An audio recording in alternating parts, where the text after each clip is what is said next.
Not live yet. Now we are. Now All we're right. live. Hey, WTF, motherfuckers. What's happening? The world's still a fucking crazy place. That's right. Our services are still required, boys.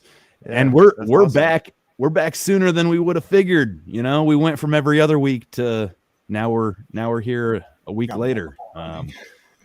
But I think that's because we've got a special guest. Maybe we start with Jared the Permy guy and our new guest, and have y'all introduce yourselves, and we'll go around the circle from there. Yeah. Jared, Revolution Solution Podcast and Limited Supply Designs. I make t-shirts, tie-dye, all sorts of fun stuff. It's my turn. Sure. Guns. I run a Guns and Guillotines page on Instagram. I started because I got really angry one day at, I think it was Dianne Feinstein, but it might have been Nancy Pelosi. But I was just fed up, so I made a page, and now I just make memes that usually have some sort of anti-government sentiment to them. And you can check that out at guns_and_guillotines on Instagram. But you might not like everything you see. But Well, dude, if you're anti-government, I don't think you're welcome here. yeah, fuck it, we ball. We're Kidding. huge bills for oil and oil rights. Oh, hold on. Give me 5 seconds. Oil rights. Nobody knows what Liam's talking about. It's good. Let's go to Dakota. Dakota, what's up, bro? Who are you? Well, what are you all about? So I'm personally a huge proponent of oil lefts, reserves, things of that nature. No, I'm Dakota. I'm just a weirdo on the internet that does a whole bunch of ridiculous stuff, whether it be meat making, blacksmithing, tactical stuff, weapons-based grappling. I own a jiu-jitsu studio. I do ridiculous amounts of shit for absolutely just to feed my inner ADHD demon that has weaponized my autism. And this is my dog Fiona. Weaponized autism would be a great Instagram handle. Yes. Amen to that. Yeah. Well, I guess it's my turn. Mike the Polymath, Easy Peasy Podcast. Doing what I do these days. It's more gardening than anything else. Because guess what? Spring's right around the motherfucking corner. And if you ain't got chickens, now's the time. So that's me. Let's go down to Call to Liberty. I'm Call to Liberty podcast. Here for the 5th episode of WTF. And been doing a lot more talking with the boys about going out and getting some training in, because as we all saw, I got a new shiny rifle, and I don't have a garden because I live in an apartment, so have to get there eventually. Gotta get them buckets working, dude. For sure. Yeah. So the problem is I have a western facing balcony, and I live close to the Rockies, so I get about 3 hours of direct sunlight. Yeah, that's tough, man. You can't do much Grow there. lights. Well, Grow lights. Grow lights, yeah, but that's Excel and utilities have been charging us out the ass for the entirety of winter for increased power use and gas and stuff. So it's kind of like shooting yourself in the foot if you're trying to grow inside at this point. Unless you're growing a high value cash crop. Yeah. like hypothetically, if you just had a closet full of coca plants or something. You're right. Fentanyl. Right. It grows, right? Fentanyl plants. Yeah. I think the U.S. government has the natural. monopoly on that one. So free and poor, you've got solid internet this time, bro. Yeah, man, I had to work out a deal basically with the system, but we're here. Got solid connection. I'm not going to be cutting in and out at 144p, so that'll be good. Well, so I'm kind of curious while we're on the subject. Our first episode or two, you came to us from the school, from the clean Wi-Fi, and then all of a sudden you weren't doing that.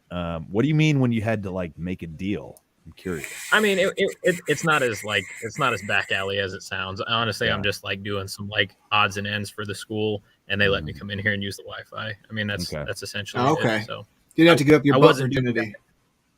Exactly. I wasn't doing that initially, but I opened up. Nice. He's bartering with the locals. That's right. Is this colonization? Yeah, we're not supposed to call them savages anymore, but if you've ever watched Pocahontas, essentially he's John Smith. Oh, I got a crazy fucking story for later about earlier today, but I won't get into it right now. Right on. It has something to do with like native vibe. Hell yeah. Looking forward to it. How about Black Labs? What do you got for us, Rob?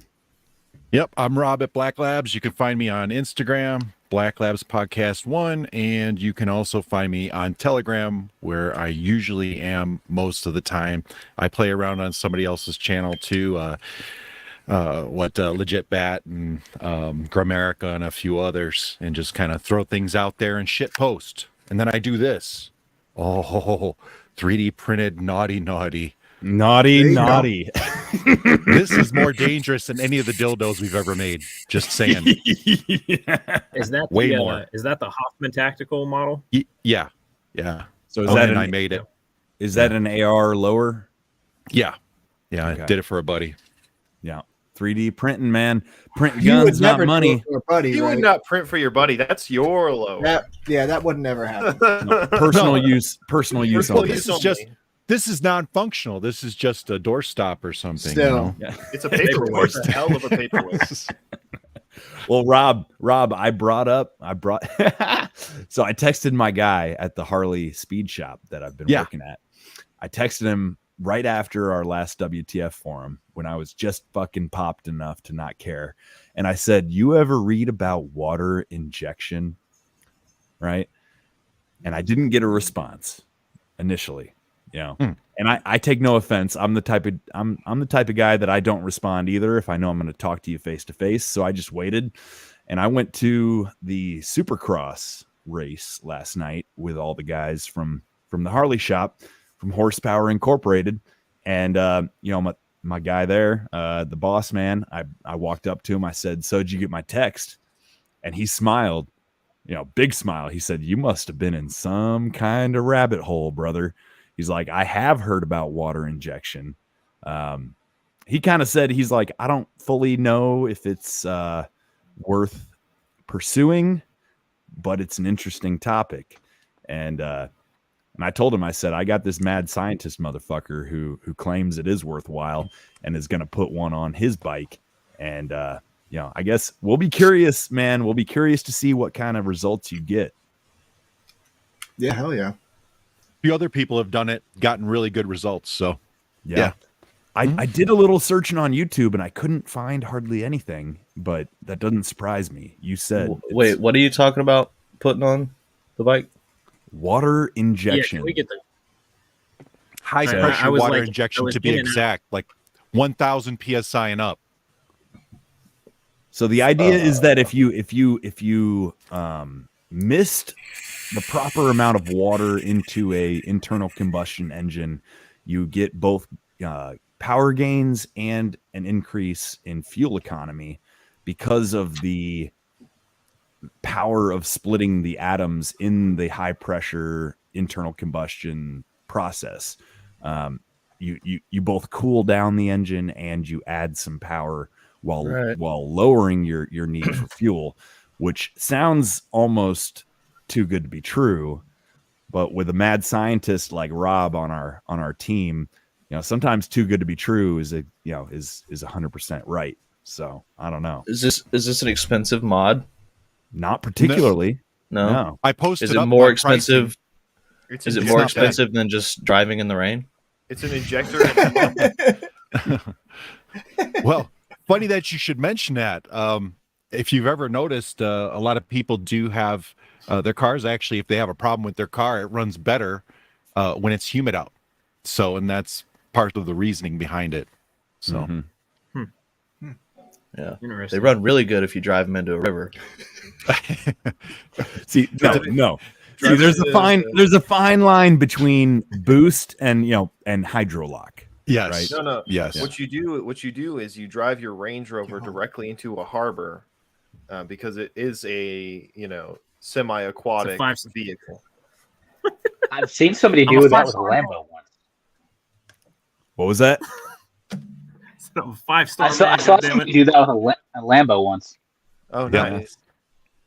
So speaking of the pricing, the holy grail behind all of this was trying to find a cheap pump that could both do the flow rate and also get up into about 1200 psi range. And lo and behold, of all the stupid things, the best pump that I've found so far that met all the requirements was actually a hydraulic Harbor pump for a Freight pressure Volt. washer. No. I looked at that. That was actually an option, and because it'll do it. No, best one ended up being a pump it's a hydraulic pump for a automatic transmission for a Volkswagen. That ended up being the bee's knees.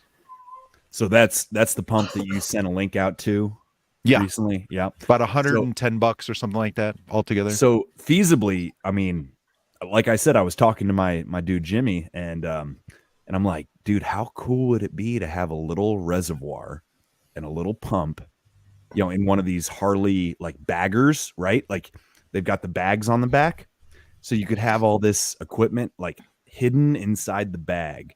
I was joking when you brought it up. I'm like, so what? All I got to do is strap a bottle of Aquafina on the side of my truck and call it a day. Like it's not quite that simple, but it sounds not terribly fucking complicated. It's just a matter of getting the right ratio of water to air to fuel. Right. But I was encouraged by bringing it up to Jimmy, the fact that he had in fact heard of it. I'm like, all right, Black Labs so far, I'm gonna keep listening. Like this guy, he might know what he's talking about, Yeah. Well, we did it. It was good enough to make GM throw a bunch of money at the project. So, Yeah, they've only ever made good business decisions. Yeah, no bailouts whatsoever Trust in their them. last 138 years of business. I think the LS engine pretty much exonerates them almost completely. The LS engine and the T56, I mean, come on, let's give them a break here. Mind you, they actually did find a way to break the LS engine by using a displacement on demand. It's amazing, but they did figure out a way. So I give them credit there too, because it was almost an indestructible engine, and they said, well, let's find a way to break it. And they did it. It's great. Did you happen to see the deep fake of Elon saying that the next step for Tesla is to LS swap all of their Teslas? Yeah, people have been posting that, because that one guy, Mike, who used to rehab Teslas and now doesn't anymore because they keep suing the shit out of him. You know who I'm talking about, right? I watched a couple ended of his videos. Yeah, he ended up LS swapping at least 2 or 3 of them now. I think he's on his 3rd one, something like that. Nice. They deserve it. It's not worth it, I think, because you have to overhaul the entire drivetrain. Essentially, he's spending money out of spite to do it because it's not fitted 100%. for all that. Yeah, it would be easier to swap electric car parts into a regular car than vice versa. But I appreciate the effort that he puts into spiting fucking Tesla for no reason. Well, he's got a kit. There's a kit out there you could put the Tesla drivetrain in anything. So, wait, on the topic of deep fakes, I gotta share something Gun sent me the other day. Yeah. Are you gonna screen share it? Yeah. Cool. It might be real, but I think it was a deep fake. It's real to Hard me. to tell. Oh no! It really spoke to me. You don't even have to press play. All right, I already know. Yes, I do. God damn it! It's so good. No, it's not. Yes, Boy libertarian. No, where's my sound? Hold on. Yeah, no audio. It's Yeah. muted. It's muted on the video. Oh, it is. Thank God. Pokemon for humans. Not only are they in the field egg group, which is mostly comprised of mammals, Vaporeon are an average of 3 feet and 3 inches tall and 63.9 pounds. This means they're large enough to be able to handle human dicks. And with their impressive base stats for HP and access to acid armor, you can be rough with one.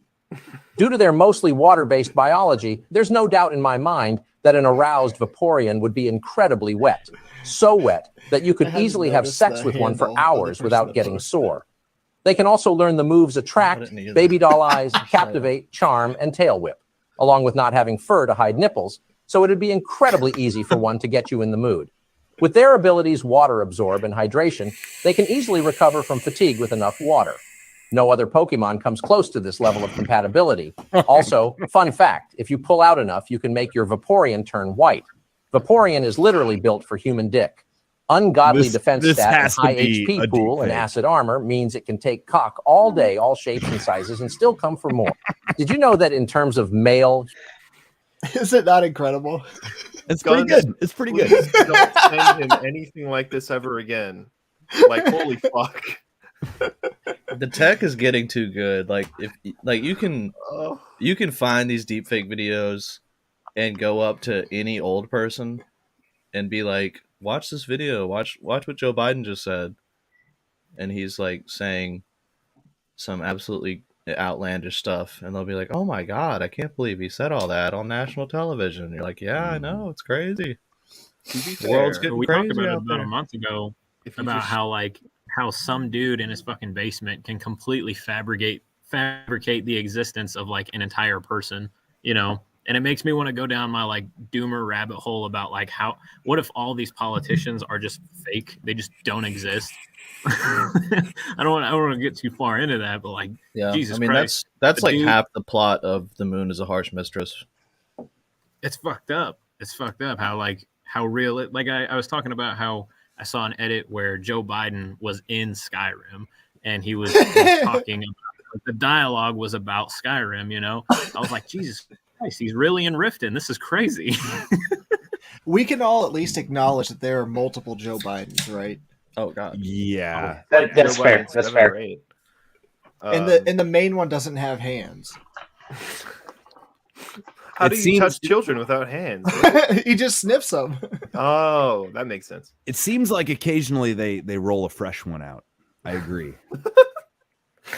yeah, like before every speech. You can find like 6 of them side by side, and they don't look nothing alike. The fucking Darth Vader like sitting up in the chair. It's just a 6th Joe Biden. But the issue is that much like with atomic bombs, the decay rate is exponential. So, I mean, the half-life of your average Joe Biden is like probably like 90 minutes at this point. You roll a fresh one out before like a State of the Union, and then by the end of that shit, it's like, all right, we need to fire up the incinerator. We need to roll a fresh one out. 3D print a new Biden. Just imagine you've lived 95 years only to spend your last 95 minutes as the next Joe Biden. Man, they just replace your face and get it close enough. Yeah, they're doing a face-off type thing. I thought we were cloning him.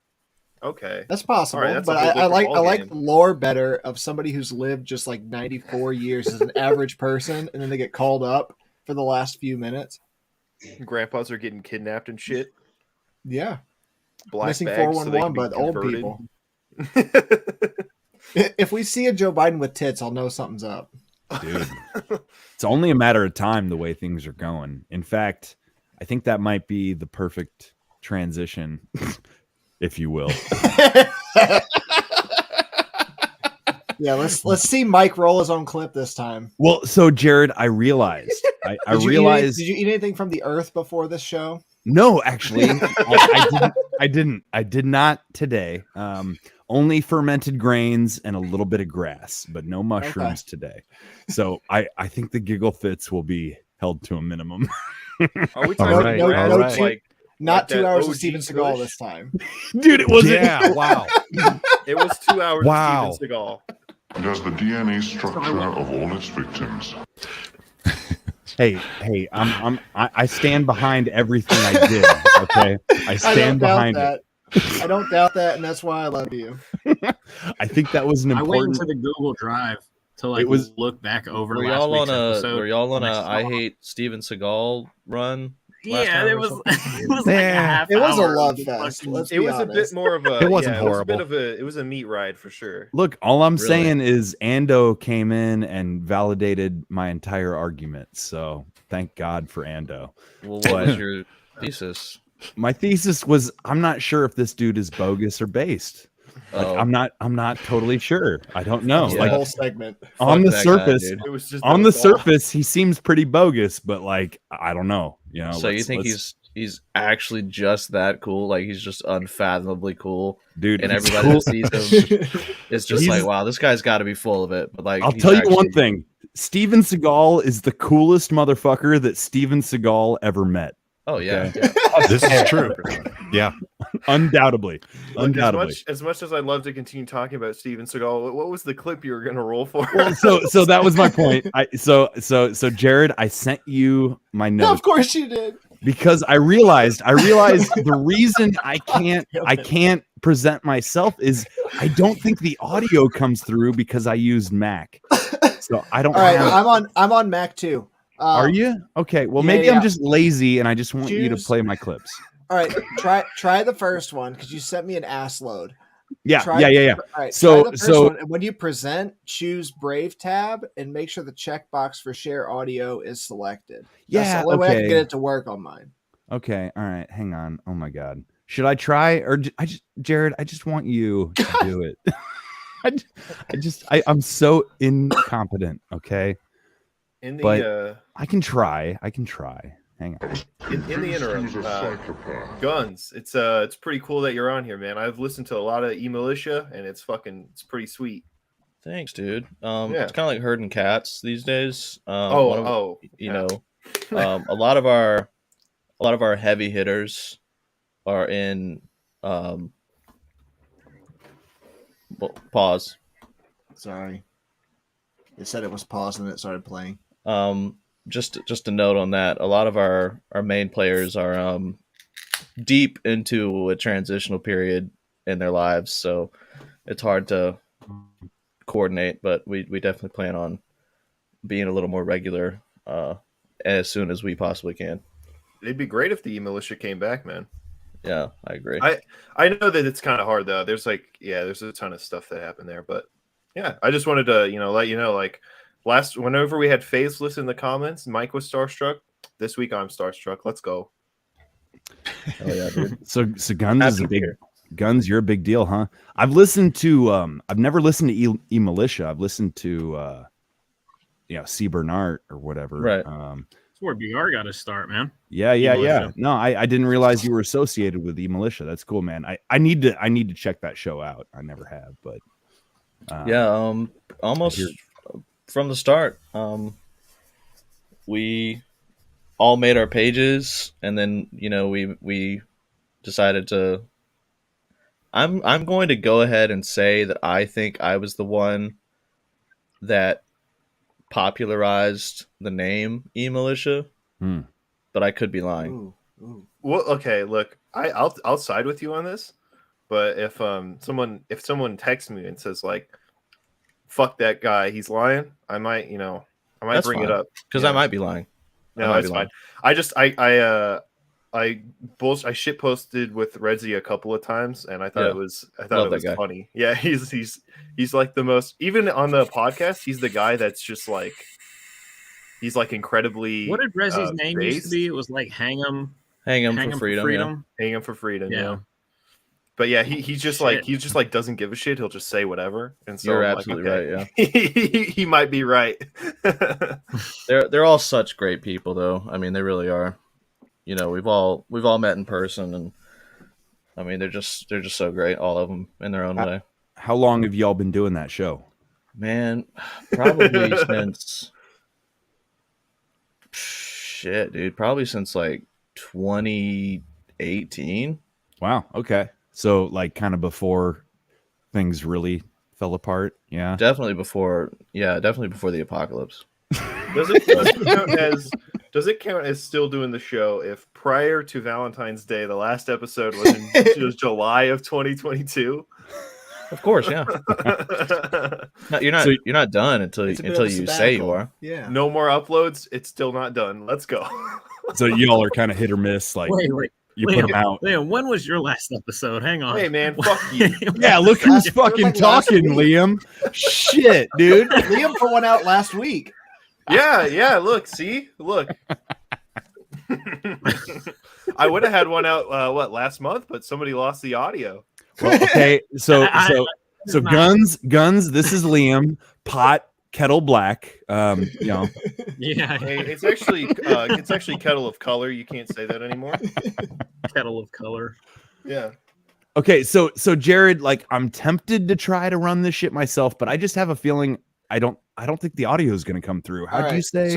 So it doesn't show that it has the audio option.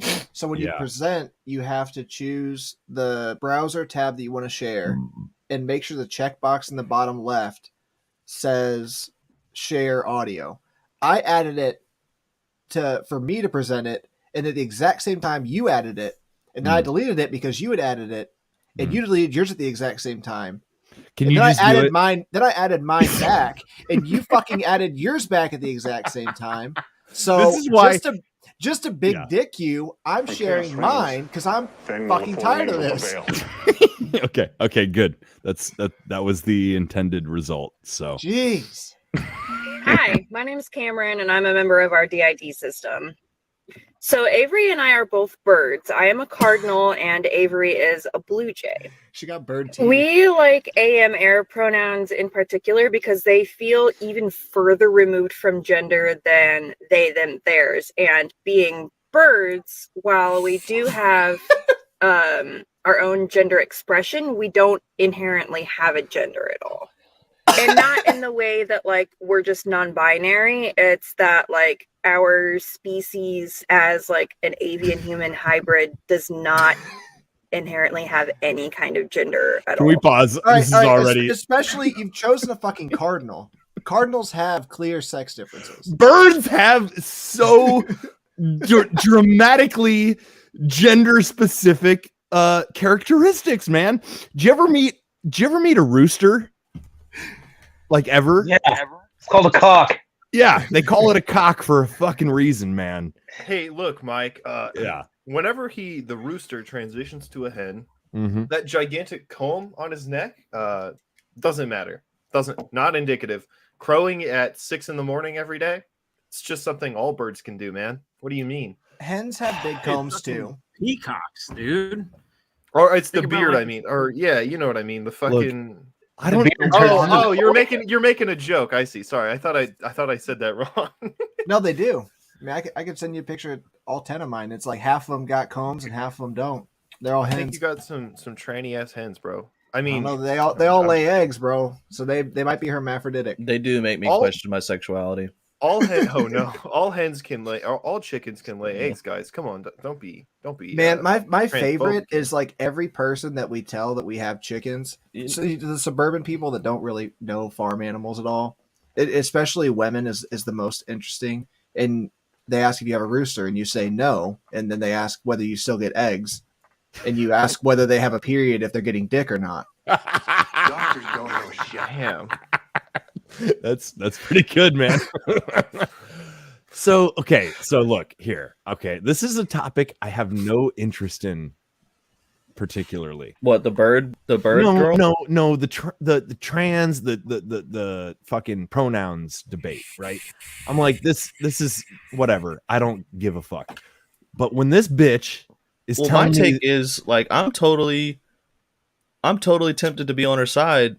She just needs to prove it. I need to see a cloaca. Doctors don't know Show me your cloaca, bitch. Do you pee and poop out of the same hole? So Not a bird. if she can do that, then I'll call her. If she manages to do that, I'll call her whatever she wants me to Man. call her. Guns with the bird vocab.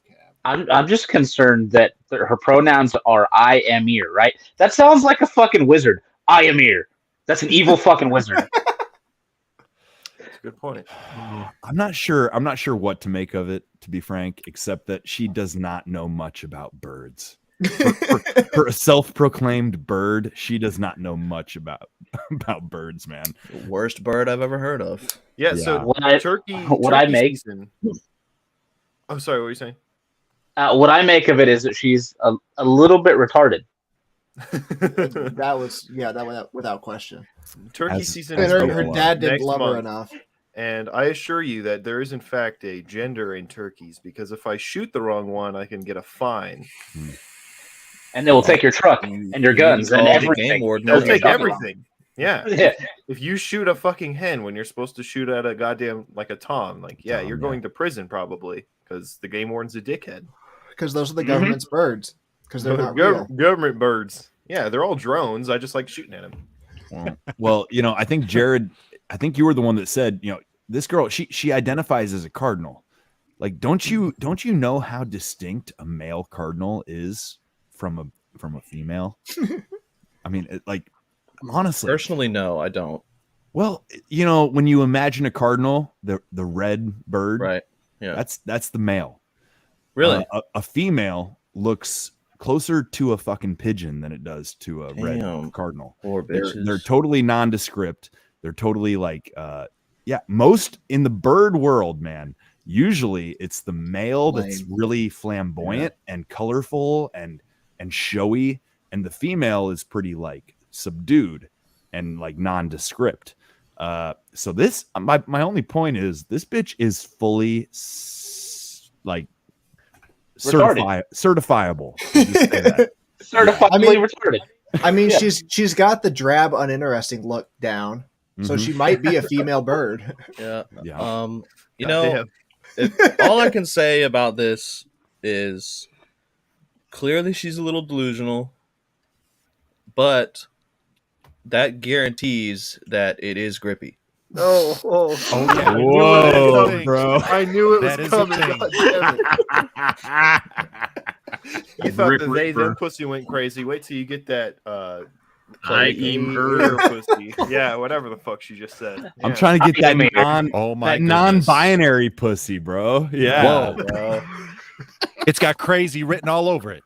If you like, Did you guys some ass from know a woman, that when a chicken has sex, they die? Huh? And when a chicken has sex, they die. No, when I don't. fuck kid, I mean.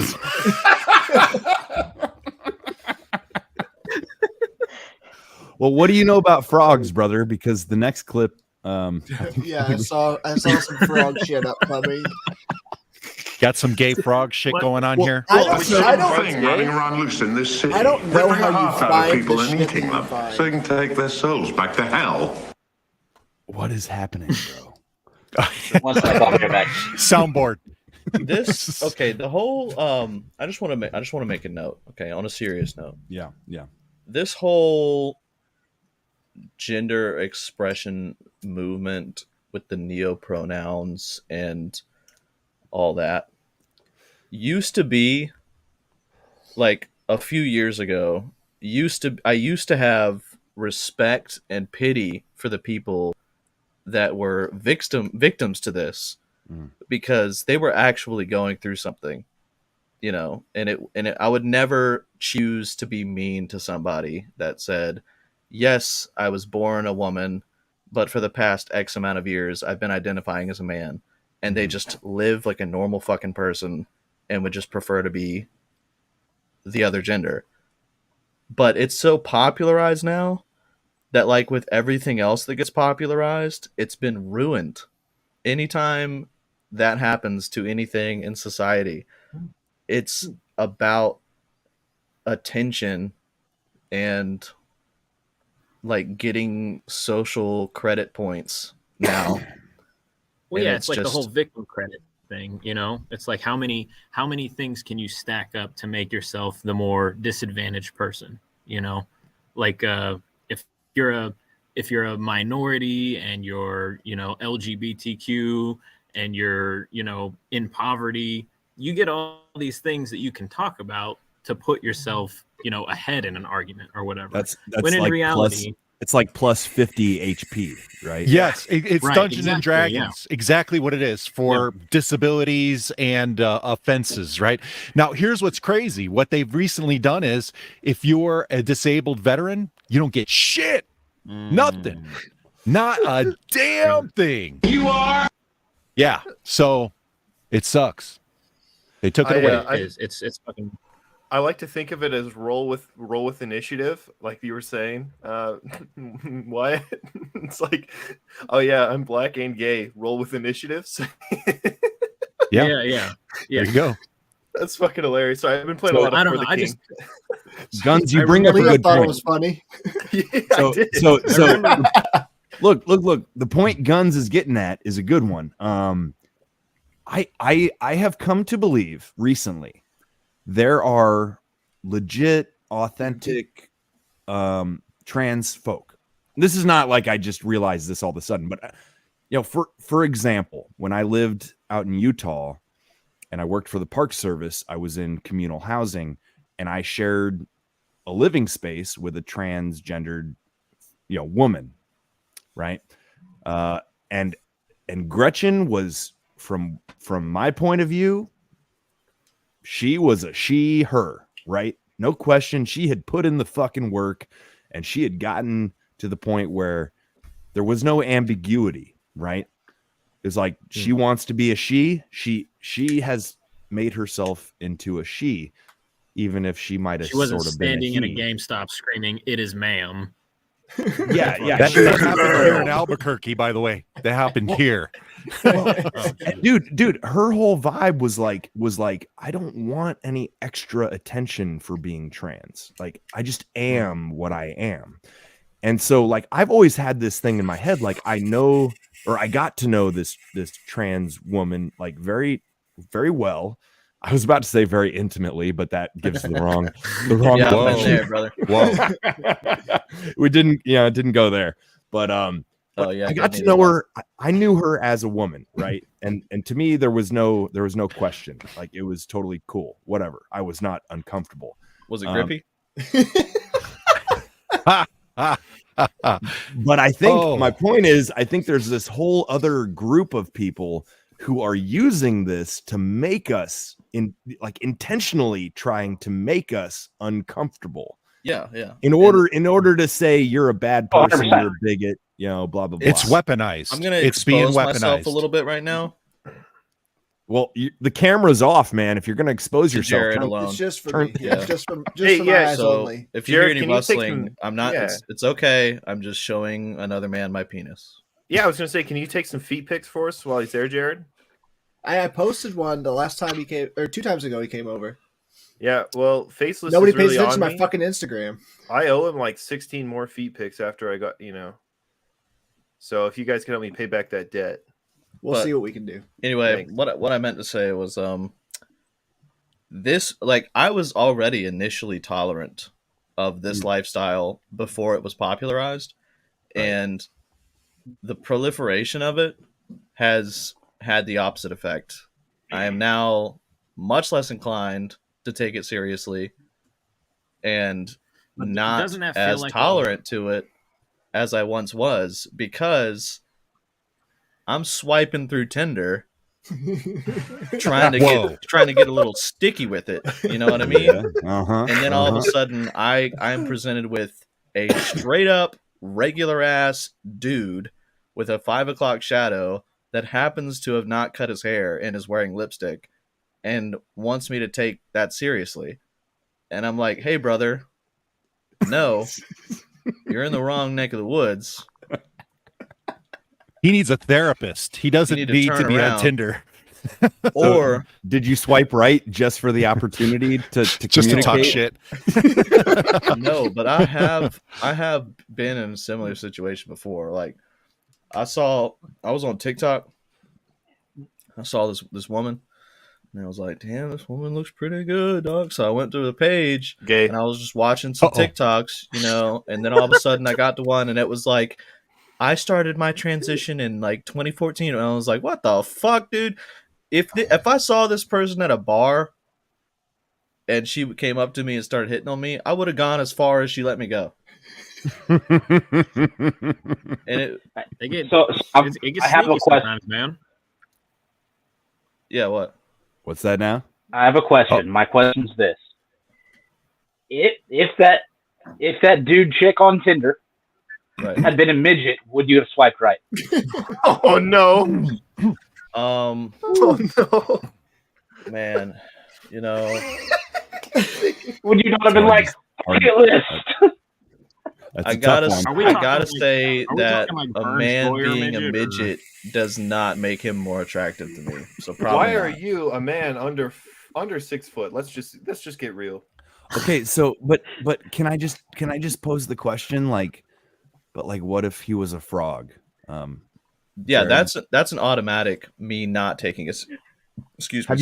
have y'all seen this one? This one has made the rounds. This is not terribly new, but oh my god, this is new to me. I'm just familiar with frog butt, the pose. I have seen this before, unfortunately. See, that doesn't fucking surprise me. Yeah, you've seen they them frog her frog yeah. them. I frog know this. self. I know this chick is grippy too. Oh Lord. Teaching you how to use frog's pronouns in sentences. So let's go. Frog's pronouns. That sounds so cool. Ding, ding, ding. And that's because it is cool. Because that means that the person that's using these She's new definitely tried to pronouns diddle a is super kid curious before. about frog self and diddle wants me. to know. And I, as a non-neo pronoun user, respect the hell out of that because that takes so much courage. I just wanted to mention It really do does it. not. Right. But Courage. anyway, Frog is such a great person. Frog's smile is so contagious. In fact, I saw Frog make a whole audience smile. Okay, I think pause, Frog should be very proud of. Jared. Okay, dude. Wait, Everybody- we paused before frog self. It's gonna be the Oh my next word. I'm sorry, but I just want us to watch this with the context in our minds being, is she casting a spell with this video? Neuro-linguistic programming right here. Yeah. Yes. Oh no, fellas, I gotta be honest with you. I don't got a have boner too? a lot of. I don't. Yeah. I mean, Well, all right.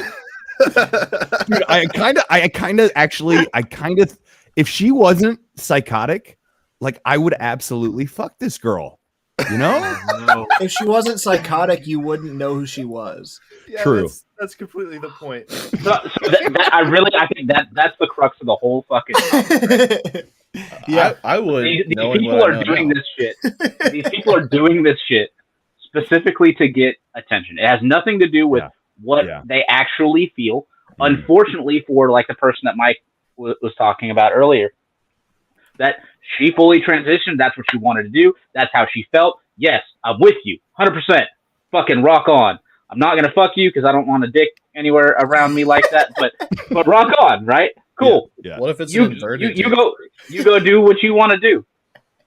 Not a problem. However, these motherfuckers that are saying stupid shit just to try to get attention because mommy and daddy didn't love them enough, and they can't have a dog like a normal fucking person. Come on, man. Got my attention. For real. I know she got your attention, and she didn't get mine. You know what? There's not enough fucking meat on those bones. I would break that shit. There's no way. It's not happening. Ask my girlfriend. She'll tell you. That girl's page got kind of popular right as I was like leaving TikTok. And if you scroll through her page, it's like every noun you can think of, she makes into a pronoun, you know? Really? And I think it's kind of gimmicky, but also it's super inauthentic. It's fucking TikTok, you know? There's children on there, and I don't know how much of it is intentionally, you know, pointed towards them, but you can see like a 9, This 10, seems 11-year-old. extremely catered to children. Oh, it is. Yeah. Yeah, 100%. Definitely diddled a kid. It's all It's cartoony, over-sexual all romper colorful. room. It's 100% the reason why I never let my kids get on like kids YouTube. That shit is set up to like groom children, and it's super fucked up. This video is I don't probably know on kids' YouTube. I don't know if this is like the intention of this girl, you know, specifically, but it is a byproduct. I know that, and it's fucked up. Well, it's it what is- we were talking about earlier, which was like the fact that this can be used, like I think Rob said, it's like what sort of weaponized. It's like at a certain point there was a graph of a line that's like, okay, 3%, 3% of the population. Sorry, I'll go this way because my camera's not mirrored.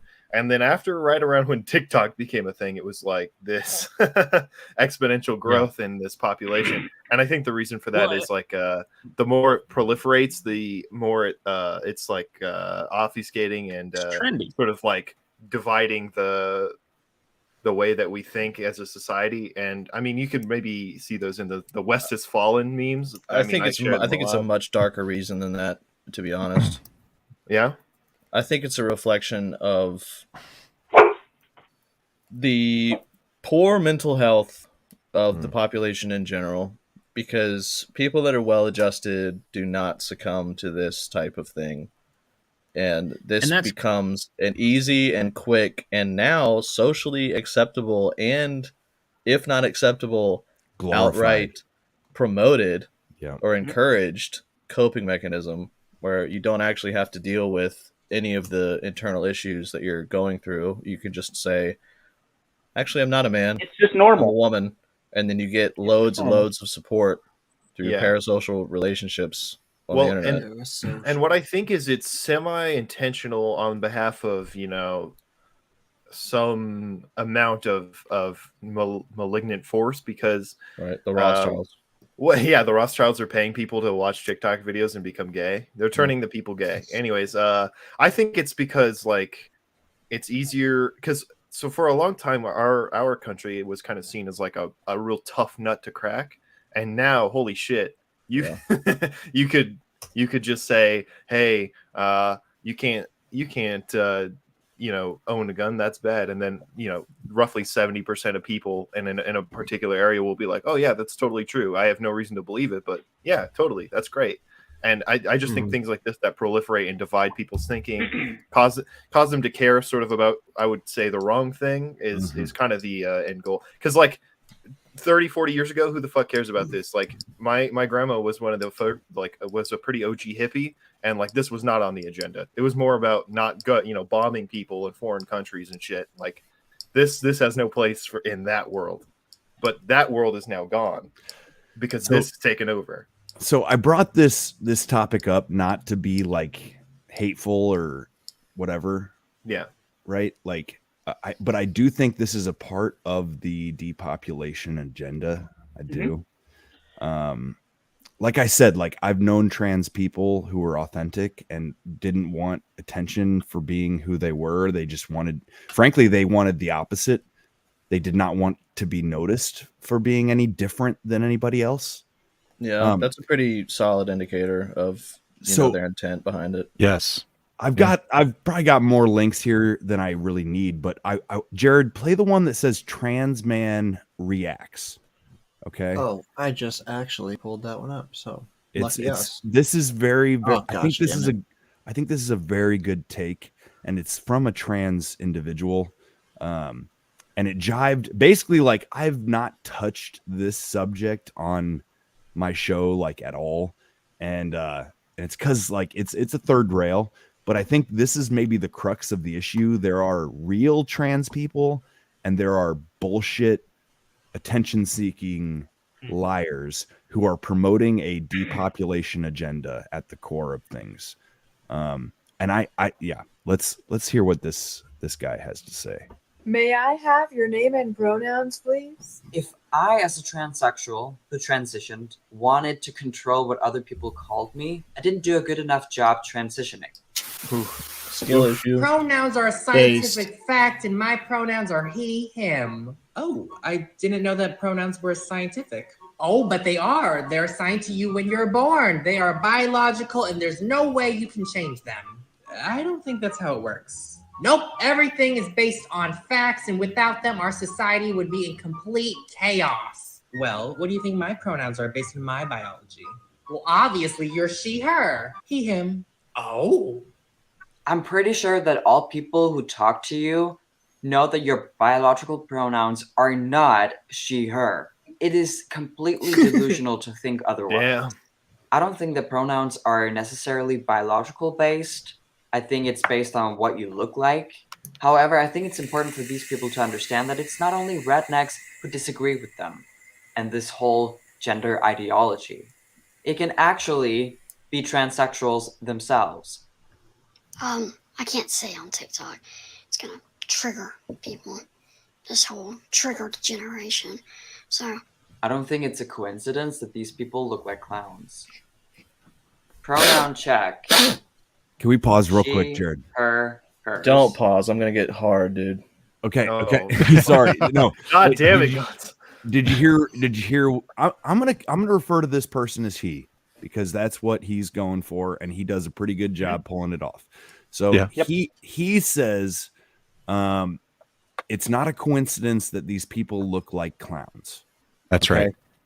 And so this to me is an important like statement, because this whole drag queen story hour bullshit, like there is a huge difference between a drag queen and a transsexual. Mm-hmm. You know, Yeah, they call it facts. autogynephilia, is when you That's are the word. Yeah, I is was when trying to you remember are- that word the other day. You are aroused by dressing as the opposite sex. That's right. Yeah. So it is an inherently sexual thing. Drag is biological, whatever. Males, it is males electing to dress as females for the sake of sexual arousal. Like arousal. Yeah, not without yeah. without the idea of presenting as a woman, which is a different thing. It's a different thing. It's a very clear not presenting as a woman, but just dressing like one, and like that. Yeah. But they're kind of So conflating the two things now. They're mixing it so that they can weaponize it further. So to divide us, right? To divide people and to obfuscate like what's important and what's not, because this is more trending on Twitter than like actual problems. So that's right. On that topic, I guess I have a bank question crash is about, trending. I love Go to ahead. see it. I was just gonna say on that topic, bank crash is trending on Twitter, which I love to see. We're gonna hit that later, right? Bank crashes. Yeah. Oh yeah. Let's hit that later. Yeah. Let's hit that later. So one thing I have, we're talking about them doing this as a way to get attention, and unfortunately, that is something that does get attention on things like TikTok and Twitter.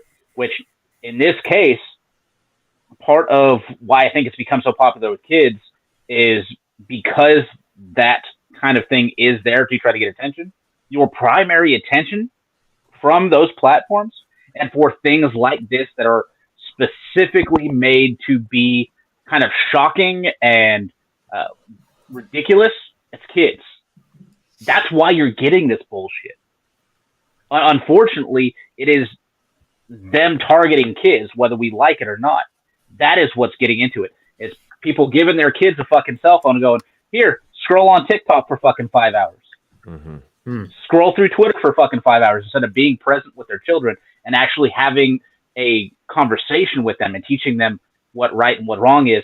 And instead, they're letting the electronics do that thing. And that is causing this sort of ridiculous fucking backlash into society. And it's not just been the last couple of years. It's been for the last decade. That's why you've got fucking 30-year-olds that are starting to buy into this bullshit because they started buying into it when they were 15. That's right. They started buying into it when they were sitting there on fucking what's that one place? They started buying into it on Reddit. They started buying it onto MySpace. They started buying into it at the beginning. Tumblr. Tumblr.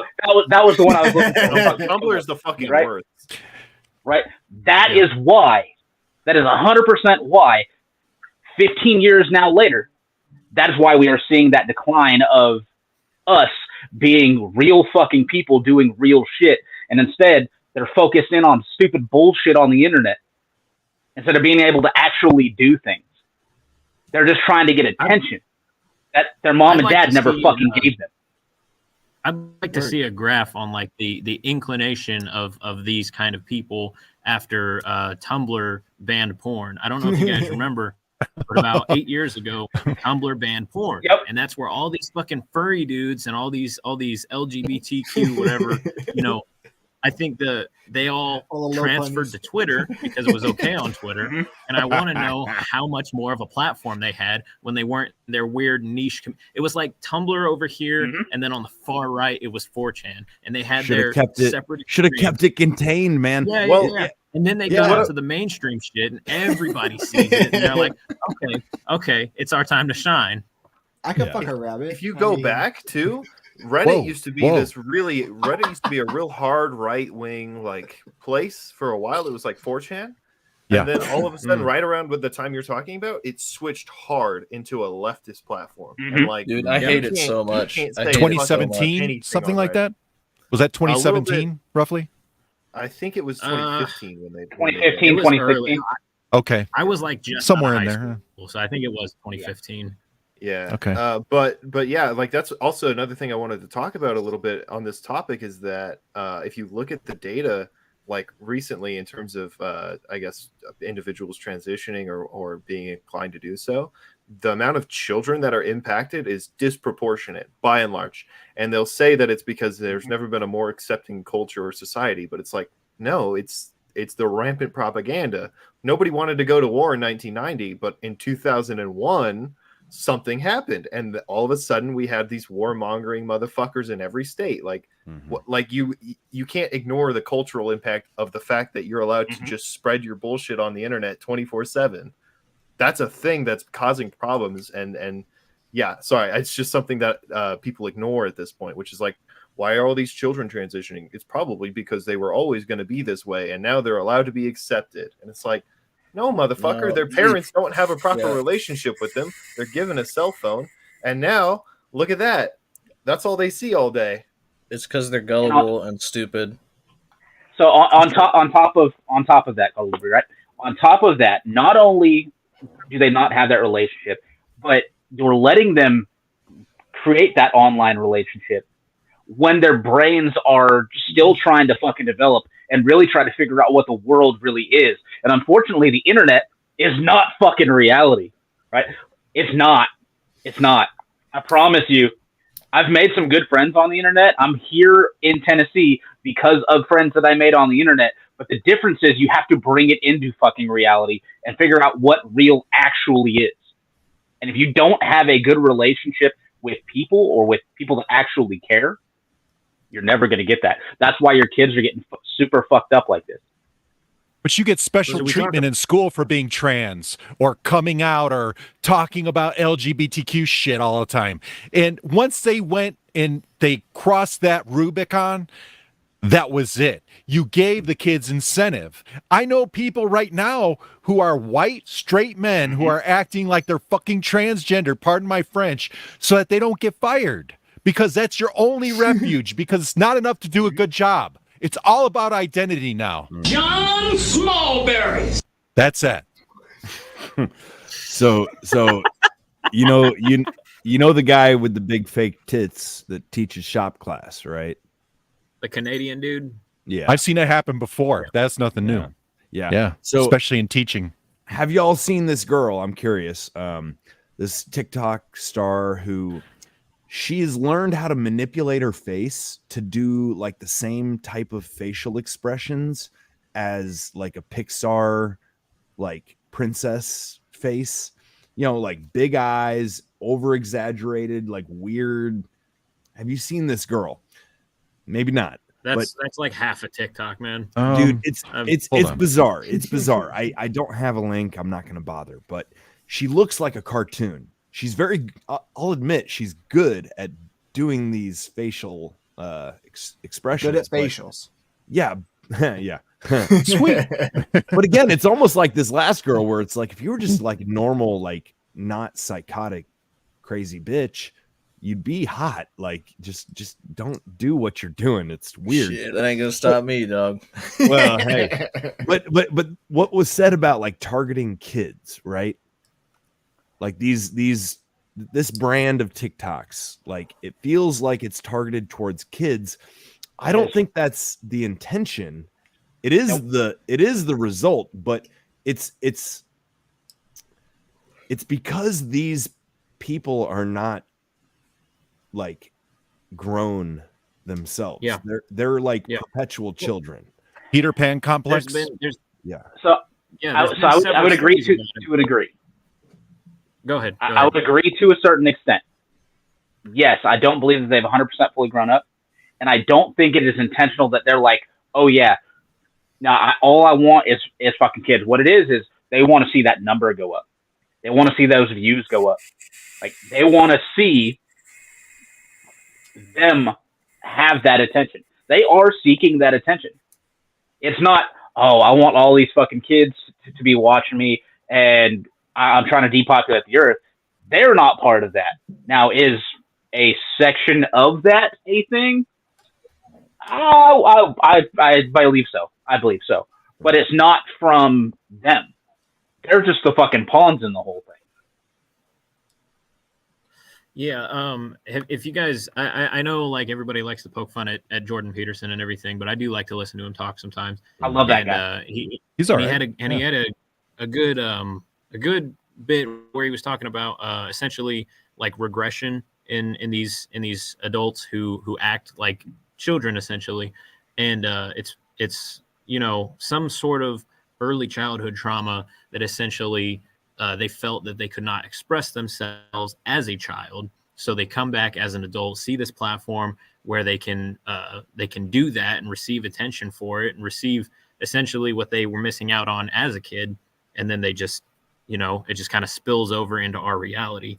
And a big deal as a parent for me to avoid letting my children see anything like that, because I want them to be able to express themselves and live as children and not have to have some fucking 30-year-olds, second-rate trauma, building who they are. So I've got a clip from Jordan Peterson. You do, Jared. Working on it. I love you, bro. I love you, because it's right up. It's yeah. This, just for your knowledge, Jared, that guy Alex Stringer, it's kind of just a funny thing. Maybe we play it at the end, but we can skip right over it. Let's play this Jordan Peterson clip because it's relevant.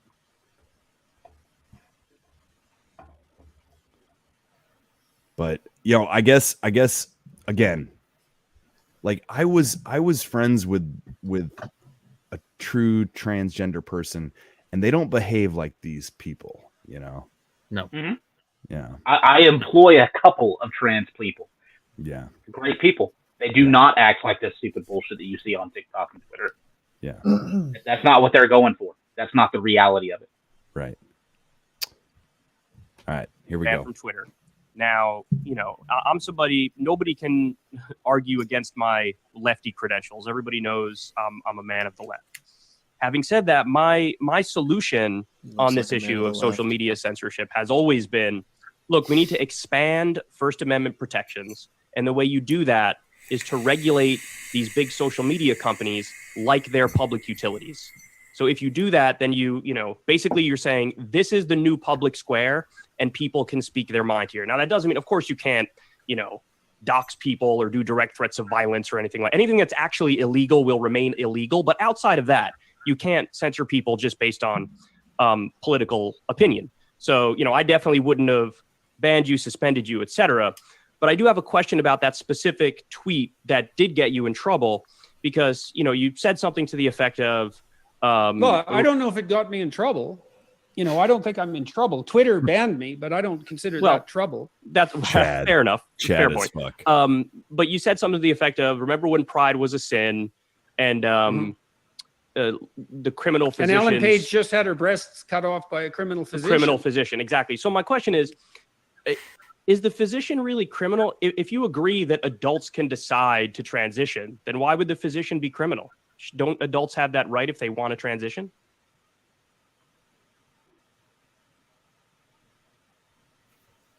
Not everything legal isn't criminal. And do they have that right? See, I would have left Ellen Page alone if she hadn't been parading her new abs in a fashion magazine. How many kids do you think she can convince to convert? One? Yeah. 1,000? No, not yeah. No, really? I want to respond to that. I think that with the trans community, it's very similar to the gay community, where back when that first became a big issue, people thought, oh, if we talk about it, if it's in magazines or whatever, we're promoting kids to go down that path. But really what happened is people are who they are. And if they're gay, they just decided to be like, yeah, I'm gay. And they were just more open and honest with themselves. So I don't think you're promoting people to do that. No, that's you're just not saying, what happened. if you are that, it's okay. Wrong. Okay. Well, you're utterly wrong. I'm listening. There's nothing about that that's right. So explain. Well, there's been an absolute look. One of the reasons that I opposed Bill C-16 in Canada to begin with, this pronoun compelled speech bill, was because I knew perfectly well what was going to happen when we introduced confusion about gender identity into the public sphere.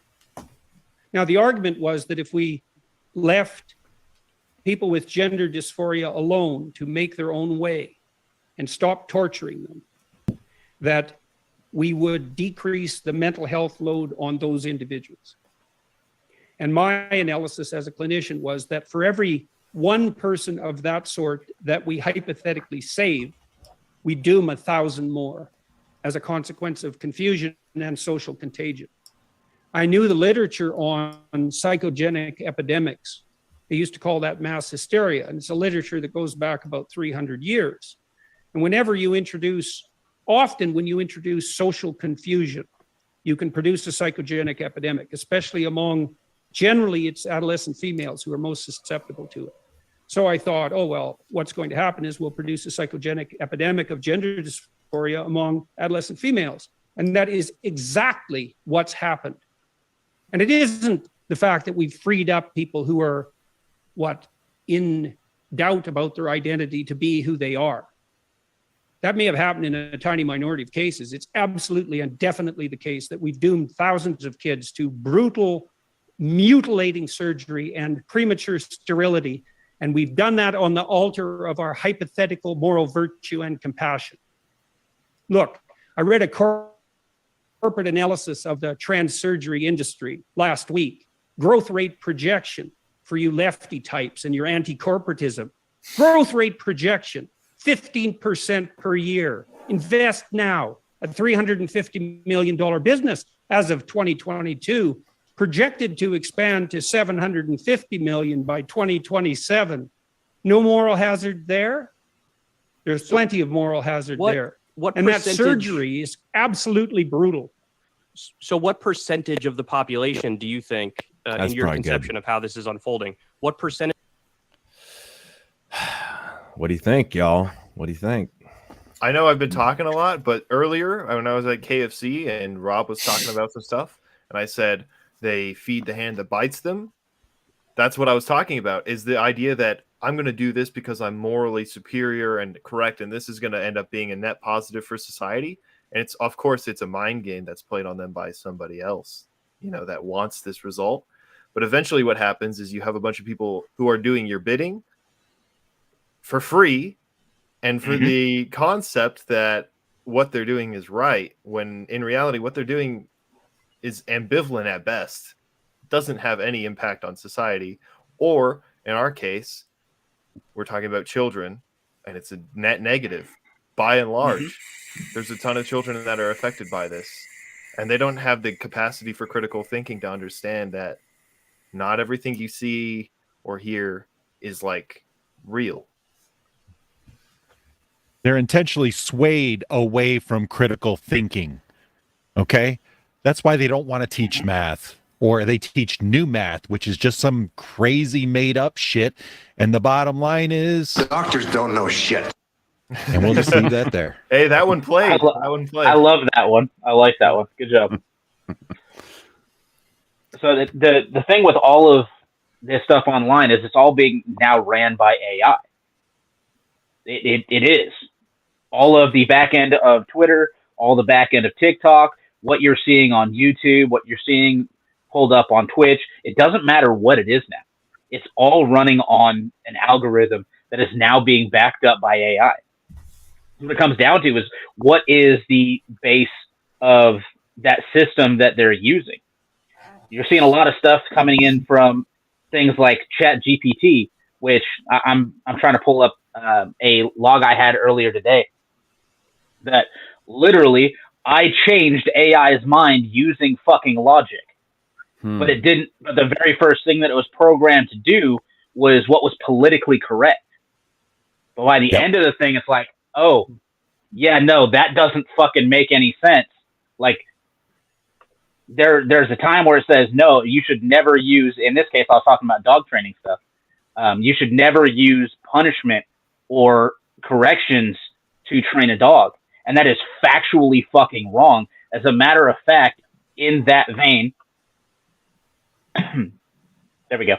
In that vein, there are dogs now more dying and being put down in the UK because of things like the e-collar and prong collar bans than there have ever been. And no, though that's not the only thing that is contributing to those increases in euthanizations, but that is just a simple part of it. Having only positive, trying to only be positive does not fucking work. You have to know what the rules are. You have to know that the stove is fucking hot. In the context of a dog, I cannot let my dog go off leash and just do whatever it is the fuck that she wants without having the ability to reach out and touch her using an e-collar. If she goes and runs on the road and gets fucking hit, that's thousands of dollars and thousands of hours of training that's down the fucking tube because I was trying to be politically correct. Because, oh no, that can hurt the fucking dog. If you do it right, it's not a fucking brake all the time. It's a gas pedal too. But those people don't know that shit. Sometimes stress is fucking good. Those stresses are what build character. And unfortunately, the kids, I'm going to bring it back to this now. Kids are not having real stresses. They're not having real character building moments or any sort of hardships that are causing them to actually become people. They're pampered, sitting on a fucking couch, eating Cheetos, watching YouTube and watching TikTok, and having zero adversity and not having the ability to overcome that adversity, which is totally killing any sort of confidence. Where when you start getting people like us and like my kids and those people that have actually built real fucking human beings and built adults, not children, they get fucking destroyed. Their feelings get hurt and their confidence gets absolutely demolished. They can't fucking handle it. It is a literal mental illness because of it. They don't understand it. I said something about this a few episodes ago and how everything is very like the attention span in the general populace has decreased to such a drastic degree. And, you know, we've got things for the last 10 years like Vine and TikTok and Shorts, and everything is meant to be very consolidated and keep you scrolling. And I think that kind of leaks over a little bit into well, why do we call people reactionary? Because it's knee jerk. We live in a headline society. You know, so people don't care about nuance, and there is nuance in a lot of different things, especially raising a child. You know, like you said, correction and punishment absolutely have their place, and they have to be there. And people say, "Oh, corporal punishment in Louisiana, you can't do that." But it's not really about, you know, they're not just smacking kids over the head. It's a correction, you know, and like I said, you know, you look at the headline of something like that, and immediately most people are going to be like, holy shit, that's crazy. It's not if you think about what the nuance is, but nobody cares about that. You know, it takes too much brain power. It takes too much time to try and be an expert on everything, and nobody wants to do that anymore, especially with the conditioning that we've undertaken over the last decade. Dude, it's a big deal. I don't think a lot of people put thought into this, but especially in school, you can raise your kid really well. You can do your best, your damnedest, but the moment they come into contact with somebody whose parents fucking suck, which is really likely, especially today, they're prone to be drawn into somebody who seeks attention in bad ways because they don't know what the fuck, like, you know what I mean? Like, it's just like a psychological thing. It's like, this kid will say anything to get a rise. That's hilarious. I'm going to talk to him more often because he wants attention, and now he's getting attention. That's like literally how cult leaders are made. But what they don't realize is that there's, 30 of those kids in your school, because there's a lot of fucked up parents. There's a lot of kids who are fuck ups that had kids, and like it's a compounding problem that we're seeing, and like nobody is taking the time to think like, whoa, why don't you want your kid in public school? Like, that's fucking why, dude. I've like, this is a more of a personal anecdote, but like I've watched my my nieces and nephews, two of them started school in public school after being homeschooled for a number of years and doing really well, and now all of a sudden they're like being assholes, and I'm like, that's because some kid failed to, or their parents failed to teach them how to be proper. They're being drawn in this social circle, and now all of a sudden they're learning how to be shitty. And like your kids go to school for the social aspect. That's always been the argument against homeschool. And what they're learning is what's socially acceptable, which is being a piece of shit. That's the worst reason. The worst reason to go to public school. Holy crap! It is. But I'm sorry. I know. I'm talking a lot, but like it really is a problem when like you realize how many people are going to train their kid right. Or I guess train is the wrong word. Teach their kid right to not like ruin everything you've done to teach your kid right. Like it's statistically the odds are low. Bro, you could have stopped it. People don't think. Yeah. That's fair. That's fair. Fair enough. No, they intentionally think wrong shit. That's where we're at. As it was once said, when chaos reigns, then will the fallen angel prevail. And that's where we're at. That one played too. So I agree. I actually had this conversation with my girlfriend's kid last night. He's a great kid. He really is. He has tons and tons and tons of potential, but he started making some stupid decisions because he's around some kids that are fucking retarded. You lay it out there, right? Some kids are fucking retarded because their parents are not with them the way that they should be and have not actually allowed them to be the way that they should be. Probably, quite frankly, their parents lack a whole lot of discipline or shitheads themselves. And these kids are doing a lot of shit that, quite frankly, should get them fucking punched in the mouth. And there's no longer, it's not a society anymore. It's not socially acceptable to say this, but I'm going to say it anyway. Some people, whether it's a kid or a fucking adult, deserve to get punched in the fucking mouth. They're too afraid, and nobody does it enough anymore. I think we're hitting on something here, y'all. Okay, I'm gonna jump in here because I want to try to like summarize this if I can. I think we have a combination of factors. We have the no tolerance policy for fighting, and that applies across the board. But I see what Dakota's saying about public schools, and kids ain't getting hit in the mouth no more, because if you hit a kid in the mouth, even if they threw the first punch, I'm buying them ice cream. Well, you're both getting expelled, and fined in some jurisdictions. They'll come to your damn house and arrest you. You might go to juvie. You might they'll arrest the parents. Sure, but it's a combination of that, which I think expands into people on social media spouting nonsense about being a frog or a bird and getting nothing but positive reinforcement. They're not really getting hit in the mouth. Yeah, the positive reinforcement is what I think probably the biggest issue is, because modern arenas, I guess, encourage the idea that everybody's opinion should be respected. Mm-hmm. And also some people's opinions are fucking wrong. I absolutely do not believe that everybody's opinion should be respected. If it's a stupid fucking opinion, then I think there is honestly an obligation for the rest of society to be like, that's a stupid fucking idea. We should ridicule. Here's why. We should ridicule bad ideas. Yeah. And also, or at least shut them down. At least shut them down. If they're functionally provable wrong, shut them down. Yeah, but nobody wants. That's a difficult conversation. That's an uncomfortable conversation to have, and so nobody in a public arena, like a school teacher, wants to have that conversation with a kid. But it's definitely necessary, I think, because it's gonna, without saying too much, without like giving away too much personal identity.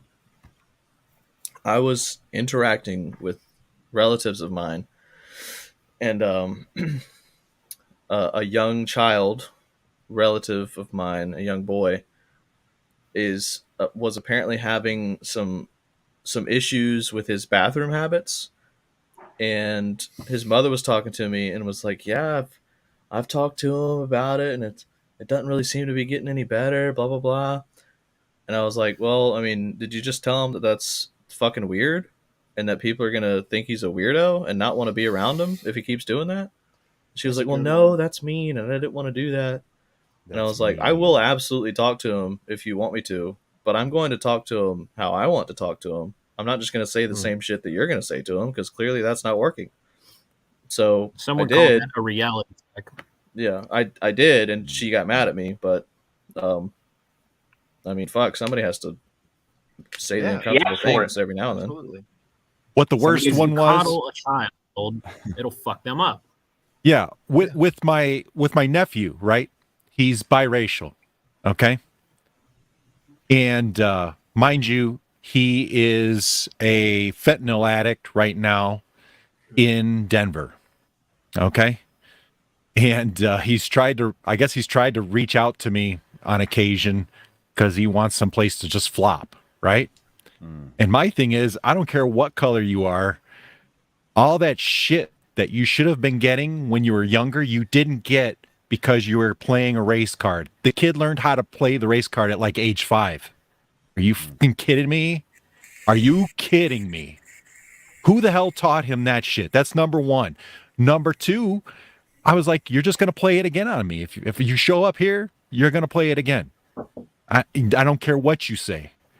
So, it's sad that you got to take your own blood and set it aside because you don't know how they're weaponized and how they will be weaponized against you in the end. And so I think people want to talk about race relations. There's your problem with race relations. It's not the white dude who read Mein Kampf once. Okay, that's not it. All right. It's not the white dude that has a problem with vaccines. That's not it either.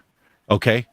There's a much bigger, much more sinister system in operation at hand here that is causing this division. I almost think what we're actually fighting is the algorithm. And this is for social media and it's for like human thought, right? We are programmed to respond to the negative, to the controversial. We have what's called negativity bias. In the wilderness, you are programmed to pay more attention to the poisonous snake than to the harmless, like ferret. You know what I mean? So our brains get hijacked by, I'm bringing it back to the trans thing only by saying, I think the reason it's become the core issue, the central issue that it's become is because of the algorithm. We watch the videos that trigger us or that are the most bizarre, the most interesting. I mean, look at us. We're the what the fuck forum. We're paying attention to the things that are the most fucked. And the more we pay attention to it, the more the algorithm promotes it. It's just like gossip. You know what I mean? Like, it spreads like wildfire. And I'm not saying what we're doing here ain't the Lord's work, because I think it is. But we have to recognize that these issues are at the center of our attention because they are controversial. It's not maybe necessarily because somebody decided to make this the core issue. The algorithm decided because we decided, right? And I think about what we were talking about AI, right? Like, AI is a reflection of our own neurosis, our own knowledge, our own weird idiosyncrasies. And if we don't correct the AI, nobody fucking will, right? Yeah, it's going to depend on how you define we.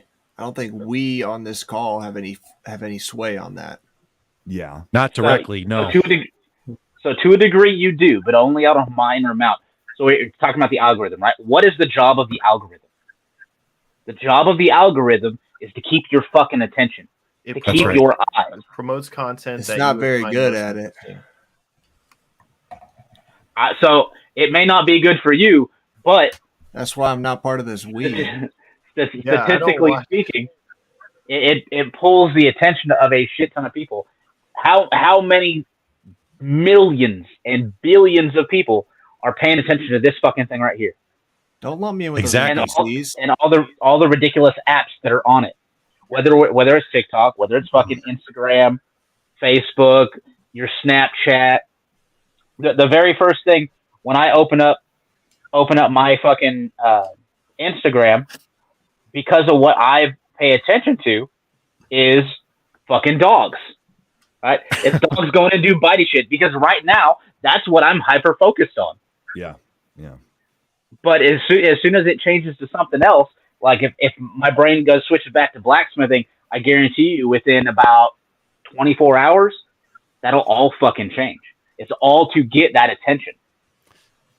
You know, sure, but then how does that turn into all the furries and shit?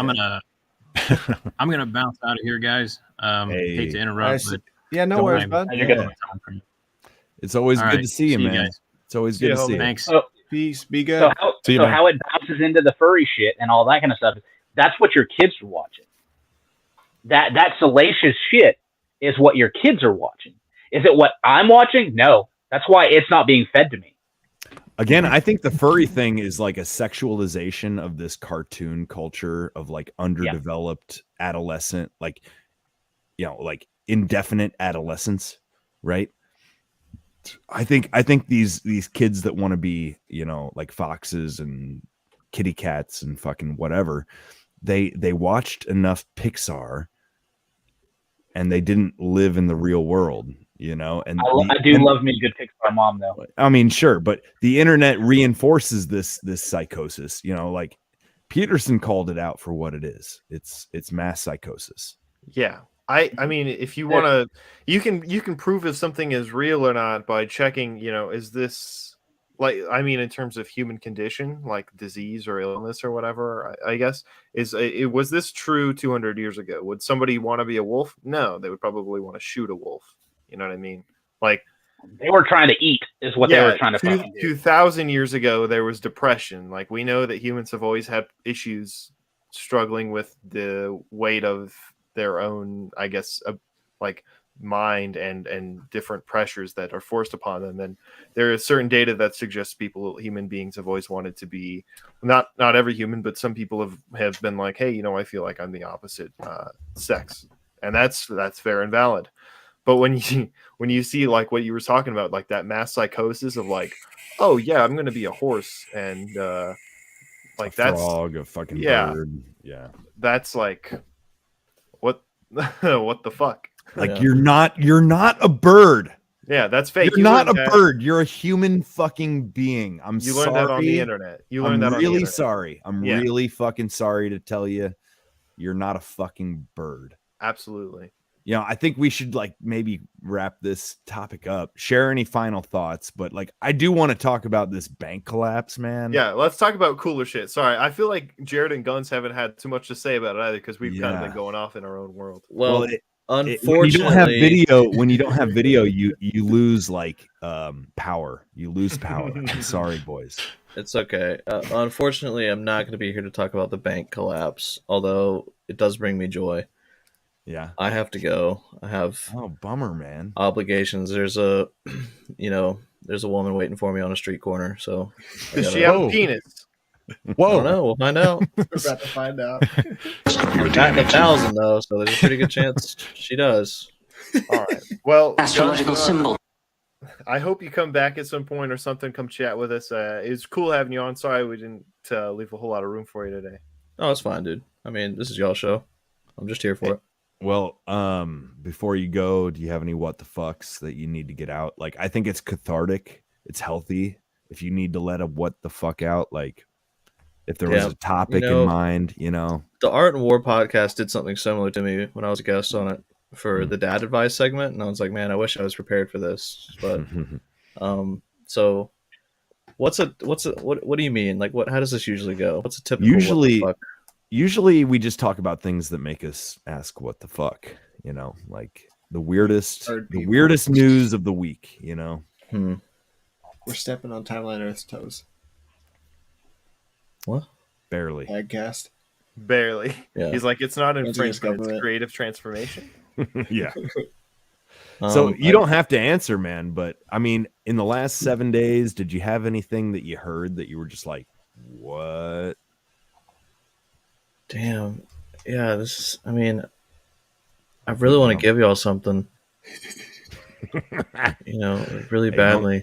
Don't sweat it. Hey, if you want to give me something really badly, my DMs are open. So, like I said, I owe it He's transgendered. What? He's accepting foot pics for sure. For the Lord of Peace. Well, I may not identify as a horse, but I am a horse in at least one way. You got some hoofs on you? No, it's the teeth. He's got horse teeth, baby. I'm sure somebody's into it. Well, guns. My biggest what the fuck that I got right now, honestly, this is kind of unrelated to what we've been talking about, but on TikTok, ironically, I've seen a lot of women in clown makeup recently, and so I had to ask myself, do I have a kink for clowns, or does it just so happen that almost all of the women that I've seen in clown makeup happen to be attractive? John Wayne Gacy stuff. You're right not there. wrong. My boy Or Kano do is. clowns have a kink for you? Do the clowns have a kink for me? Maybe. My boy Kano is well documented at finding this phenomena. He wants that that clownosy. It's totally valid. You're not crazy, dude. Trust me. I don't know, man. I think my entire theory up to this point is that social media is nothing but a mirror. You get what you want out of social media. So if you're into clowns, bro, that's all right. I'm not ashamed to. I mean, I want clown puss. I do. I want clown puss. There's a clown that's in you, buddy. Expressionless fella in that little look that you just gave.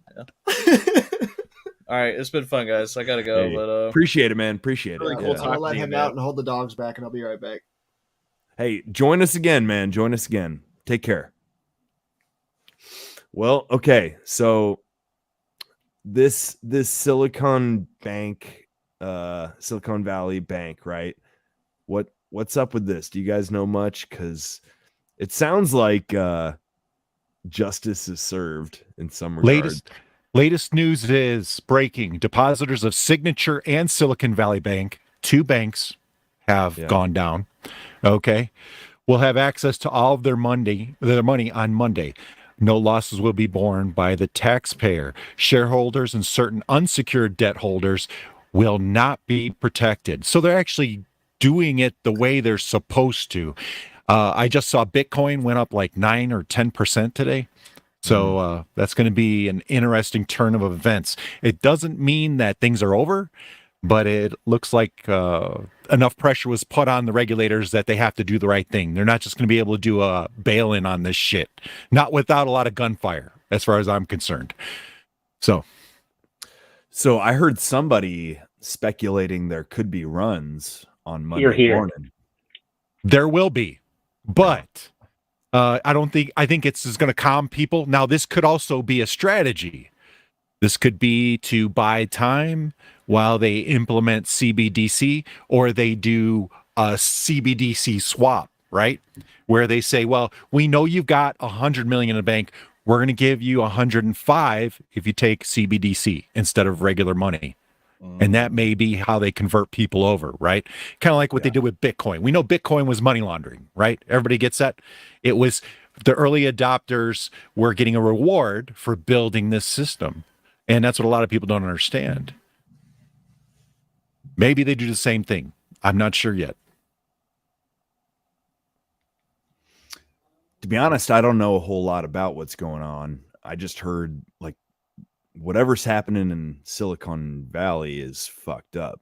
But that's not the only one. They've got like 2, maybe a third is going to go down tomorrow. So, yeah. No, and I agree with what you were saying earlier, which is the death of regional banking and the death of credit unions is sort of the end goal, because it's really hard to bring people into line whenever if you're using a local bank or something, it's harder to shut down than what we saw with JP Morgan or any other bigger bank conglomerates, because if you do wrong thing, like I hate to be this guy, but what happened to Kanye was just funny and also telling, because like he was like, I'm so big they would never shut me down. The next day they shut down his bank. Right. The last time they shut down people's bank accounts, I think that in our memory here was the trucker line in Canada.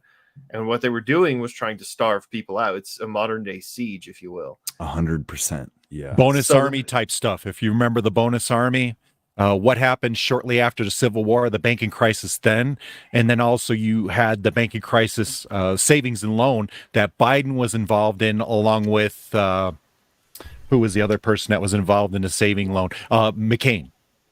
So. Yeah. I just think it's like totally the end goal is to be able to say, hey, these guys here are saying things we don't like. Let's just shut down the bank. Fuck those guys. End of the day, they're not losing any money because it's all free to them, and it costs us an infinity symbol. Has anybody said Bitcoin fixes this yet? Rob brought up Bitcoin. Apparently went up today. Yeah. Well, so is this? It almost does feel like this might be a ploy to just like further centralize banking. Yes. Right. Everything always is. Yeah. And I think that that is the goal, because the more hands that are in that pot of banking, however you want to look at that, the more hands that are in that pot, the harder it is to control, because somebody else can go, nah, fuck that, I'm going to do this thing. That's right. And that happened shortly after the Civil War. That actually happened. So, yeah, and like your bank can choose to not shut off your service, but if your bank is one of the 5 big banks that wouldn't say no, then yeah, you're in a very precarious position. Like very obviously. But who will fight back? The regional banks and the credit unions don't have to abide by those laws. So that's why they're dangerous. That's why they need to domino them as quick as possible. Did I miss why the big corpos wouldn't push back? They're making a lot of money on lending right now since they have that ability. Yeah, so I think we all understand the banking scheme, like how it works. And if you look at what little banks are doing, like it would make it extremely hard for a 2030 style type of agenda thing to happen in as fast of a time as they want the timeline to fall, you know? Like having the big everything, banks especially wouldn't want all this to go to the centrals. Did I miss why they are on board? They run the centrals. What is your position on that? Like, what do you mean the big banks wouldn't want more money? So it seemed like for a bit now, Marty from TFTC calls it the intercabal squabble, where the central bank and like Bank of America, Chase, JP Morgan, etc., are on completely different tracks here, because the big non-central banks have had this racket for more than a century now, where they just print money at the issuance of loans with no reserve requirements, and they're just literally printing cash, and the Fed's backing it up. But the Federal Reserve, if they take and centralize all that, their game goes away. There's no need for the retail banks of any size at that point, because it all funnels back to one central authority. There shouldn't be any reason that those guys are on board, unless I've missed a piece of the puzzle. I think there might be more infighting than we realize. Like within the world, not the World Economic Forum, but the the New World Order, they're not necessarily all in lockstep. They are not monolithic. No. Yeah, for sure. It's a little more chaotic than maybe we give them credit for. That's why I think like this idea, I'm like kind of obsessed at the moment with this idea of just the algorithm as like an abstract. You know, like it's the combination of things. It's not any central one decision maker, but like there is this tendency towards centralized thinking because of the algorithmic nature of human interaction. Does that make any goddamn sense? Yeah. I swear I didn't eat any mushrooms. There are numerous companies who have said they will not abide by ESG in any form. different investment houses, hedge fund managers, etc. So that's been an interesting development in the last month and a half. And it's kind of like it's the mental algorithm, like pushing back against, it was going one way, but now the general thinking is going a different way, right?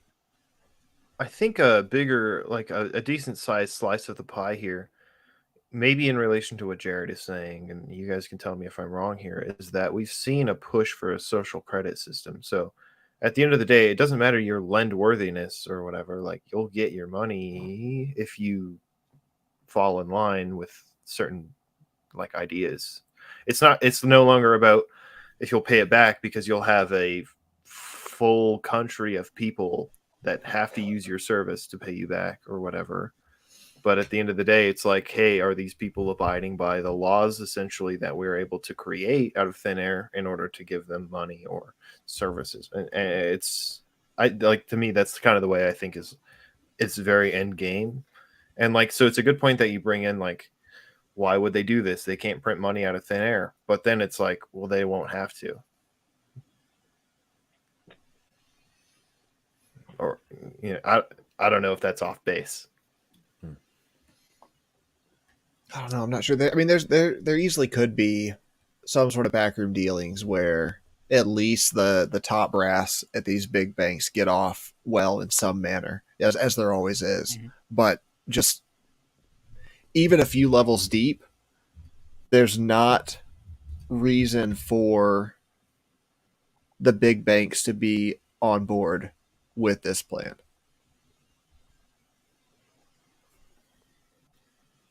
Do they well, it looks like Larry Fink has turned his back on it. As of January 17th, he called the climate change the investing opportunity of his lifetime, but he says they need to work on the narrative. No shit, right? So that one's been clear.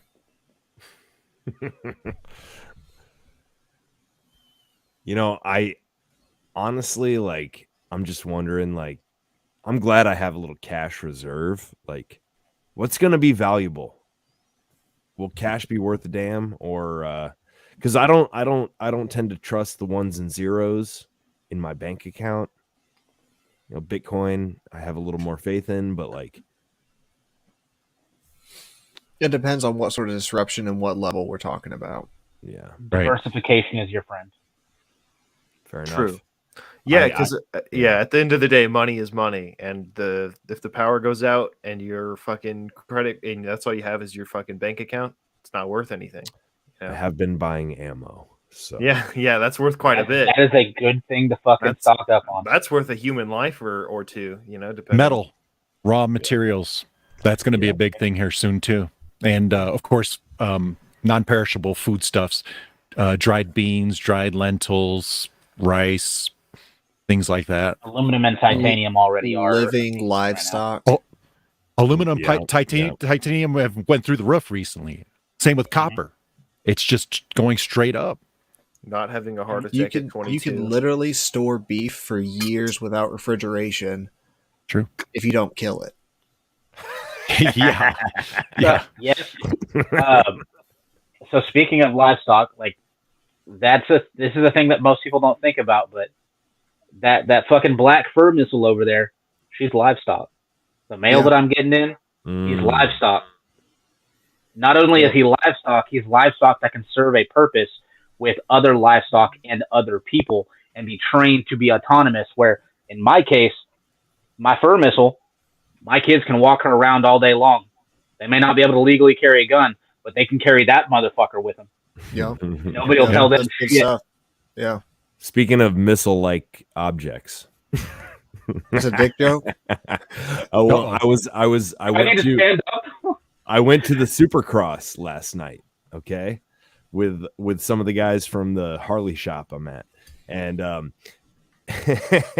I'm standing outside smoking a cigarette. Like it was, between races, I went outside and I hear the loudspeaker talking about, all the forbidden objects that you can't bring in, no, whatever, this, that, and the other. And I wasn't even listening that hard until I heard no missile-like objects. I'm surprised you don't have a grenade launcher. Couldn't get a permit.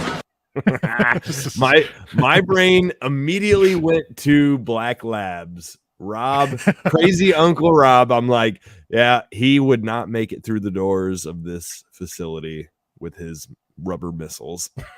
No. As a matter of fact, interestingly enough, rubber missiles. I actually was looking at making like a potato launcher, but it launches like, our failed dildos, right? We just shoot them at people. Could you imagine going into a bad neighborhood with a dildo launcher and just hammering people with it just for shits? I've seen me do it. The X Products cannon with a 7-inch round dildo. That's what I was looking at. Long. Yeah. I've seen me do it. The junk rocket from Fallout is making it in real life, boys. There you go. I've seen me do it. You absolutely can. Man, beautiful, man. You've seen those videos of, I don't know if it's set up or what, but like somebody will go and pick a fight with somebody in a bad neighborhood and he'll just strip down completely. And he naked, runs away. The guy just walks away. Imagine you pull out a dildo gun. I'm thinking ass. I'm thinking we need like a scientific word for this kind of device. Something along the lines of like dildo ballistics. Or there you go. Ballistodildonics. Thank you. I was thinking of an RPP launcher. Maybe like a 40 millimeter. Maybe make it look like one of those rotary barreled, grenade launchers or something. I was thinking about that. Just to state the obvious, don't stock up on the dildos with the balls on them because those aren't going to launch proper. Well, no, we have both. You cut the balls off, dude. For sure. Who are the balls on the dildo really serving? It's purely aesthetic. The viewer. That's right. We're the viewer. Purely for pragmatic purposes. Don't get dildos with balls. That's right. Smooth sides, right down the barrel. So as somebody that is an expert in this particular subject, if you have a dildo and you just try to shoot that sucker, it will not turn out well. It will actually tear that dildo apart because it's shooting a 5.56 blank. You actually have to put a can on the back of that dick that when it comes out, the can pops off. Yep, the can pops off. Same way as a 12 gauge Sabot. Right. And then the dick comes out and just until it hits something. Spitting dick of death. I thought we were talking about potato gun style. Like maybe a 7 torch fired dildo launchers. No, well, it's similar, but you take this upper off. You're getting you put the fucking thing on, and you go, bam. Okay. I was looking at one that could shoot dildos like mortars. Have you seen that one? That's got the automatic. That's my game. Feed and everything. You just duka. Yeah, artillery. Yeah. Fucking William's just waiting on the other side with his cheeks spread. Yeah, absolutely. I played so much Total War Rome 2, I could calculate where his mortar's going to fire and 300-meter butt catch. Exactly we where make I need to be. A new Olympic event. Fuck yeah, that would be a hell of a TikTok video. It would get some views. It would definitely get views. Look at Mike's face. He's like, "What the fuck are you all on about right now?" Dude, I'm not even listening. I was looking for a link, so I wasn't even. He's like, I was smiling. Now. Shit. I was smiling at the general atmosphere, but I wasn't listening to the details. He's looking for a link to the. He's looking for a link to my dildo cannon. Yeah. No, I like the idea. We, while Ukraine gets all of our finest equipment, we're stuck building dildo cannons. They'll never know. They'll never know the pure joy of clapping a dude with a dildo cannon at 600 fucking yards. So you clap cheeks. So Jared, I sent you a link here. I'd like you to play this one. This with the risk of again stepping on the toes of Timeline Earth. This is like King of the Week material, even though this video is not terribly new. I think it's a couple 2-3 years old. But you see what I sent you? Yeah. Did you this guy? This? Let me see. Yes. And so there's another video of this guy in the list I already sent you, but I thought we'd start here. because I think this guy's onto something, and maybe we should take his lead and just, and, maybe we should. Maybe we should vote. Go ahead. Austin is at a crisis, and we need strong leadership now more than ever before. Donald J. Trump wants to build a wall around the U.S. southern border, and I say that we can do better. And that is why, as mayor, I propose that we build a dome around the city of Austin in order to keep away foreigners and California refugees. And we are going to make Uber pay for it. When we build the dome and kick out the Californians, Austin will once again be affordable to the locals, and we will no longer have a traffic problem. Police shootings are at an all-time high, bordering on epidemic proportions. And that is why, as mayor of Austin, I promise to take guns away from all of the police officers and replace them with flamethrowers. We are going to end police shootings, and we are going to keep our city safe. Good Lord. Furthermore, as a former substitute teacher in the Austin Independent School District, there is nothing that I care more about than the safety of our children. And that is why we are giving flamethrowers to the teachers as well. Okay, in the past 5 years. That's not bad. I like this guy's shit, style. dude. I like his style. He's a grade A troll. Okay, super For It real. wasn't satire. Yes. The things he says are actually true, but he's joking. Well, so Right. the link I sent you earlier, Jared, it says Alex Stringer. It's the one right under that. He went to the city council and he had some ideas, and it's really, I think he has some good ideas, man. I wish he wasn't joking. Yeah, me too. Me too. Good afternoon, senators. My name is Alex Stringer. I'm speaking in support of Senate Bill 287 because, listen, we got to protect our safety and we need to protect our kids. And, we got to be honest here, okay? In order to do that, we got to realize that the greatest threat to our safety is our fellow Americans. And this is especially true about these MAGA hat wearing terrorists who infest our state with their hateful rhetoric, all right? Listen, I'm triple vaccinated and boosted, and I've gotten COVID 4 times, okay? You want to know why? Because these people, they refuse to wear a mask and they refuse to get vaccinated. And you have to understand, these people, they could have killed me and they wouldn't even care. You want to know why? Because they are murderers and they are terrorists, all right? And then let's talk about my wife. She's immunocompromised with stage 5 testicular cancer. She has left the house in 3 years because of these MAGA QAnons, all right? And these people, they're murderers. They deserve to spend the rest of their lives in prison, and this is how we need to treat these people. And I understand that, I'm really glad that we have good Republicans, like Senator Huffman and Dave Phelan, and you guys fully agree with me on this. Look, I took my 5-year-old son, Carla, to a drag show last weekend in Dallas, and we are regulars at our school's drag queen story hour. And the drag queens and minor attracted persons performing for our kids, they are amazing people and they are role models. My son, Carl, even started transitioning when Sprinkles, the drag queen, sat on his lap and gave him her thong after the performance, stains and all. And when these Republicans want to take the joy away from my 5-year-old, it's only because they want to exterminate the LGBTQ community because their hearts are filled with hatred. I'm going to close with this, okay? I'm your banker. I'm your college professor. I'm your city council member. I'm your kid's elementary school teacher, and I moderate your content on Facebook. And I'm doing this to protect you from the MAGA terrorists who invaded the state just like they invaded the Capitol on January 6th. All of the 81 million people that voted for Joe Biden, they fully agree with me on this. And, when you speak at a school board meeting and you say, hey, I don't want my kid to wear a mask. I don't want my kid to get vaccinated. Why is there a urinal in the girls' room? Why is my 5-year-old taking puberty blockers without my permission? Well, your rhetoric is contributing to a culture of violence, and you are murdering people, okay? And this is why we need to classify these people as the terrorists that they are and throw them in Guantanamo Bay where they belong. So please pass Senate Bill 287. It's funny because it's true. Back a You laugh. can tell what they feel about it.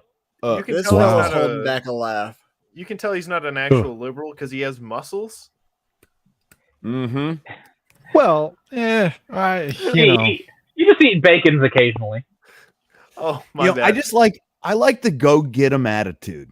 You know. Yeah. Like I watched all of his videos. Of course, that T-shirt Of he's fucking wearing course is you fucking did. priceless. Like if my dad got that T-shirt, I would laugh my ass off. It says "proud autism parent." I don't know if you guys saw that. That was fucking hilarious. Yeah. No, my thing is he's not the greatest comedian. Like he reuses the same jokes over and over, but he keeps going into different places and trolling different people with these. So what you're saying is he's consistent.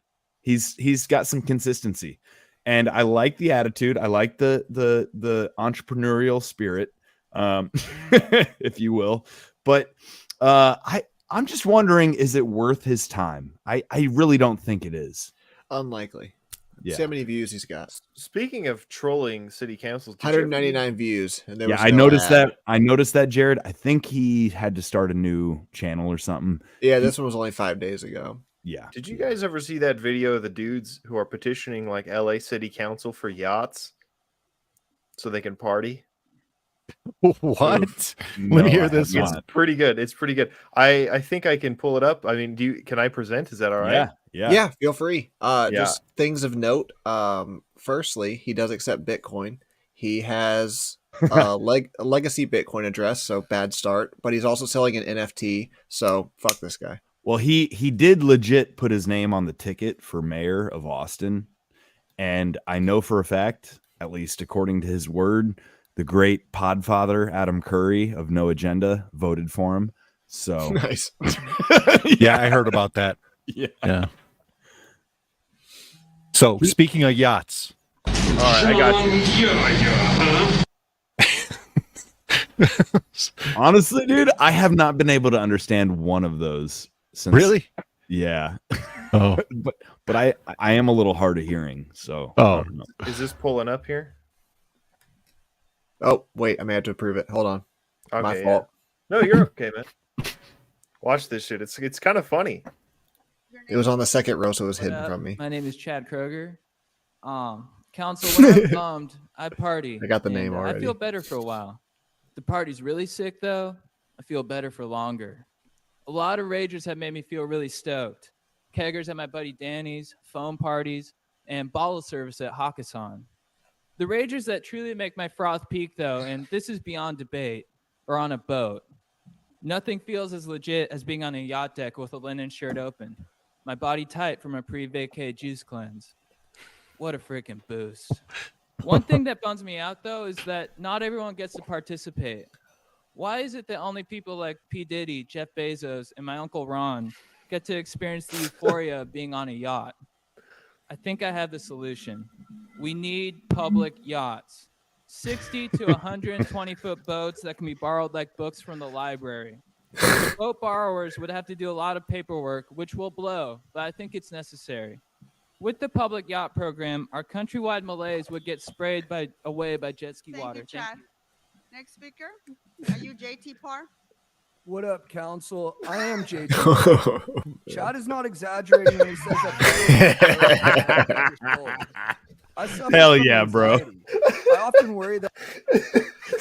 So he had his name. He had two names back to back, but he's just like, yeah, I am that guy.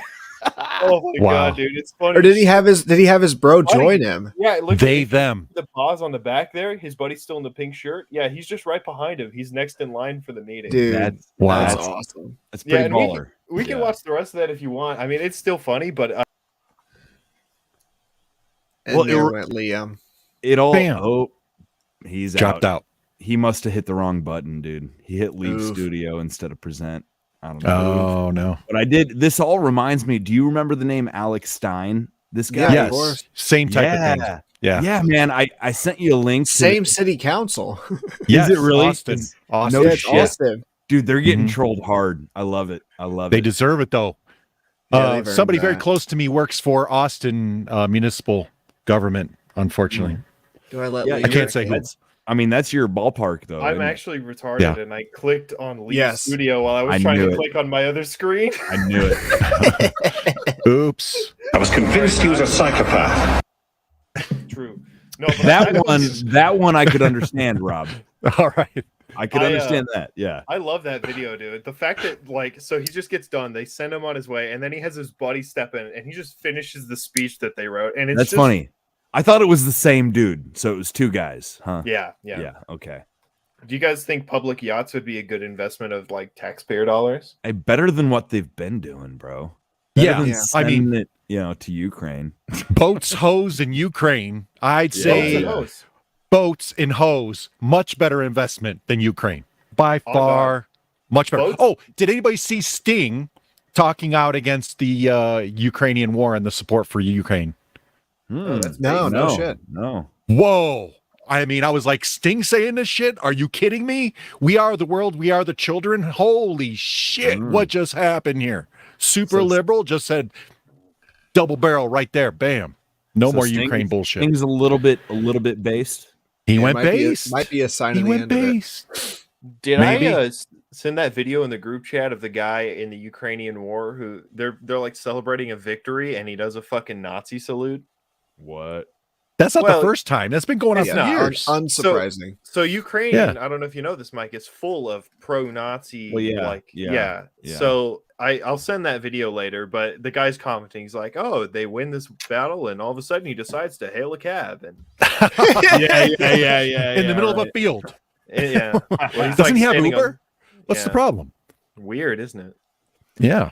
So I mean, we're just over 2 hours. I figure we gotta wrap at some point here. But anybody got any final topics? I mean, I feel like I'm constantly like hogging the topics, but No, dude, you bring us in line a little bit. I think we would. Somebody's got to bring some half. Oh yeah, plan, I got a quick hitter. All right, go ahead. What you got? Don't even need sound for this one, but I'll grab it. It should load faster. There we go. ATF Houston on February 28th, the date of the beginning of the siege on Waco. ATF agents standing post this morning at the Waco Peace Officer Memorial in Waco, Texas, in honor of the Special Agents Conway LeBlue, I'm not reading their names, who were killed attempting to serve a search warrant outside Waco, Texas 30 years ago today. Rest in piss. That's all that happened. That statue, that was it. That statue exists? Yes, it does. Mm-hmm. Well, I'm not telling anybody that they should go do anything to it, but maybe, I don't know. Accidents can happen. I actually, this is the shit I'm proud of. Whenever you scroll in the comments of an ATF post or something like, and you see that, imagine being proud of killing children. That shit is based. This burning country them is yet. not. Yeah, burning them. We have not watching lost them all burn. hope. we're We not have all done yet. No, people got There you go. fired yet. I commented, or rather wrote a review for the Chicago field office, which is I wrote a review on Google, and I don't remember I don't remember what I said exactly, but it was not positive. Whatever it was earned. Yeah, I Just say you were transgendered at that moment. It's not a problem. Ignore it. I feel like it was something to the effect of like killed my dog, like would not recommend or something. I don't think it stuck. I imagine it might not have, but it was worth a shot. I've been suggesting edits to the ATF agency in Denver that they be considered an LGBTQ nightclub for like 2 months now. Otherwise, they're bigots. Yes. Otherwise, they're bigots. Well, and what's funny is I just checked the reviews, like, because you brought this up, and there's a guy that says, just a heads up, this is not really a cool convenience store. When I demanded that they give me alcohol, tobacco, and firearms, they put me in handcuffs. They also shot my dog. Very poor service. 1 star. 1 star. That's what I was all about, man. That's what I was trying. That's the exact vibe I was going for. I can dig it. Yeah. That's what's up. If you can make a quick little comment like this that ruins their day, exactly, day well spent. Honestly, if every single human in Colorado just went ahead and left that review, or just in general, just leave that review, they should like suggest an edit, suggest that they should be considered an LGBTQ nightclub. and then leave a 1-star review and say that their service is terrible, they shot your dog, etc., we would probably make a bigger difference in the world than I left without any alcohol, tobacco, or firearms. It was really bullshit. Yeah. I mean, in Indiana, that's called Saturday. You know? Yeah. Anybody remember the Indianapolis 500, the snake pit back in the old days and shit? Oh, man, that was bro. great. I lived right down the street from there, so it was awesome. Come back for it, man. That shit ain't gone nowhere. Did they start the snake pit back up again, or what? Snake pit never went anywhere, bro. It is alive and well. No, they killed it for like 2 years. For like 2 years, I think they did. What, during COVID, maybe? I mean, I don't know. 2001, I think it was. That was it, and then they brought it back. Yeah. So it was when they were starting to bring the F1 over. When F1 came over, they said they had to get rid of it, and they're Euro fags. I mean, they didn't like that. So well, as I watched the Supercross last night, I remembered the quote from the great Ernest Hemingway. There's only 3 real sports: bullfighting, motor racing, and mountaineering. And I think he might have been onto something there, but that's neither here nor there. So Jared, did you have any other thoughts on the memorial? I mean, that is kind of just like they have very little self-awareness, don't they? For sure. No, their whole existence has always depended on the certainty that nobody remembers what happened last year. Mm-hmm. Pretty much, it's been true for the most part in their entire existence. Well, I think we should. I don't know what day of the week it falls on, but maybe we should do a What the Fuck Forum on the 19th, which was the day that Waco burned. Next Sunday? And it's also my. Is it on Sunday? April 19th. April 19th. Yeah. Oh, it's also my birthday, and there would be nothing I'd like to do more on my birthday than it'll be spend it with you. That's it'll be a Wednesday Monday or a Wednesday, is it? Oh shit, sorry. Liam can't math even when I can't do math. I'm sorry, dude. I don't get dates anyways. So got one. So speaking of Waco and all that, did anybody see that they had to drop all the they had to stop the case against a lot of the January 6th people because the FBI got caught hiding and destroying information. No evidence. It's gonna be the first time. Totally. Like they didn't do that for John F. Kennedy and all that. They never haven't happened. done that since J. Edgar Hoover founded it as a way to blackmail his political opponents. Mm-hmm. Exactly. Well, the beauty now is we have email proof. I think that's what it was. It was emails got leaked, right? That's it. Losers. Telling them to destroy evidence. Now, next thing is, did anyone hear the new thing that it's looking like they may have actually murdered Seth Rich, Brian Simnick, and those 4 other officers that allegedly committed suicide? It's looking like a Seth Rich. Yeah, there's been a lot of suicide by Capitol Hill police officers in the last 6 months. Yeah. How about that? Yeah. No surprise. Got a little bit of a problem going on here. Did they do the Gary Webb special where they get 2 bullets to the back of the head? Dude, this and January 30-yard heel drag. 30-yard heel drag. You can just float backwards on your heels as far as you want to go. It's because the blast was so hard. The ghost of yourself. And you did it twice. It's amazing. Yeah. I've been a little disappointed. I've been a little disappointed with the Tucker Carlson releases because, they've been fairly inconsequential. I mean, they make a point, this and that. Have you guys watched these? That's what I'm referring to. The one with Brian Simnick, it shows that they said he was already murdered, and then it shows footage of him walking around. Yeah, I remember hearing mention of that. Dude, it's surreal. I'm like, you knew this the whole time. Guaranteed. And you still were saying that he was murdered by Jan 6 people? There's no way. Is this the guy they claimed got bludgeoned with a fire extinguisher? Yes, exactly. And then died of a stroke or something days later. To me, I mean, that's automatically bullshit because we have all this camera footage of what happened, and it's a fucking government building with cameras everywhere. If you're really confused or not sure of what happened to somebody, then that's automatically the fault of whoever the fuck. Well, we know who the fuck. Nobody is in was charge. confused. Yeah, exactly. They crafted a narrative from the beginning. Obviously, it's intentional None of us doubt obfuscation that. of the truth. Yeah, like I think this January 6th thing is like. I just don't think they should have a case. Well, like they don't. They never did. There wasn't a real trial. But like Jared said earlier, or whoever, they're depending on the lack of attention span of the average American. Free and poor, he said that. They're just certain everybody's retarded, and they're right every time. Yeah. I embrace it. Sorry, Yeah. Mike. I didn't mean to interrupt you. No. Honestly, though, that's the simple truth. They think they can get away with fucking anything because they Yeah. do. The hubris get away with a and lot. egomaniacal situation with these people is just beyond the pale now. They're caught in a lie. They cannot get out. There is no double place down. for them to go. I mean, this is Civil War type shit, and I hate to say it, but this is when people just say, we cannot trust you at all to do anything, and say any truth.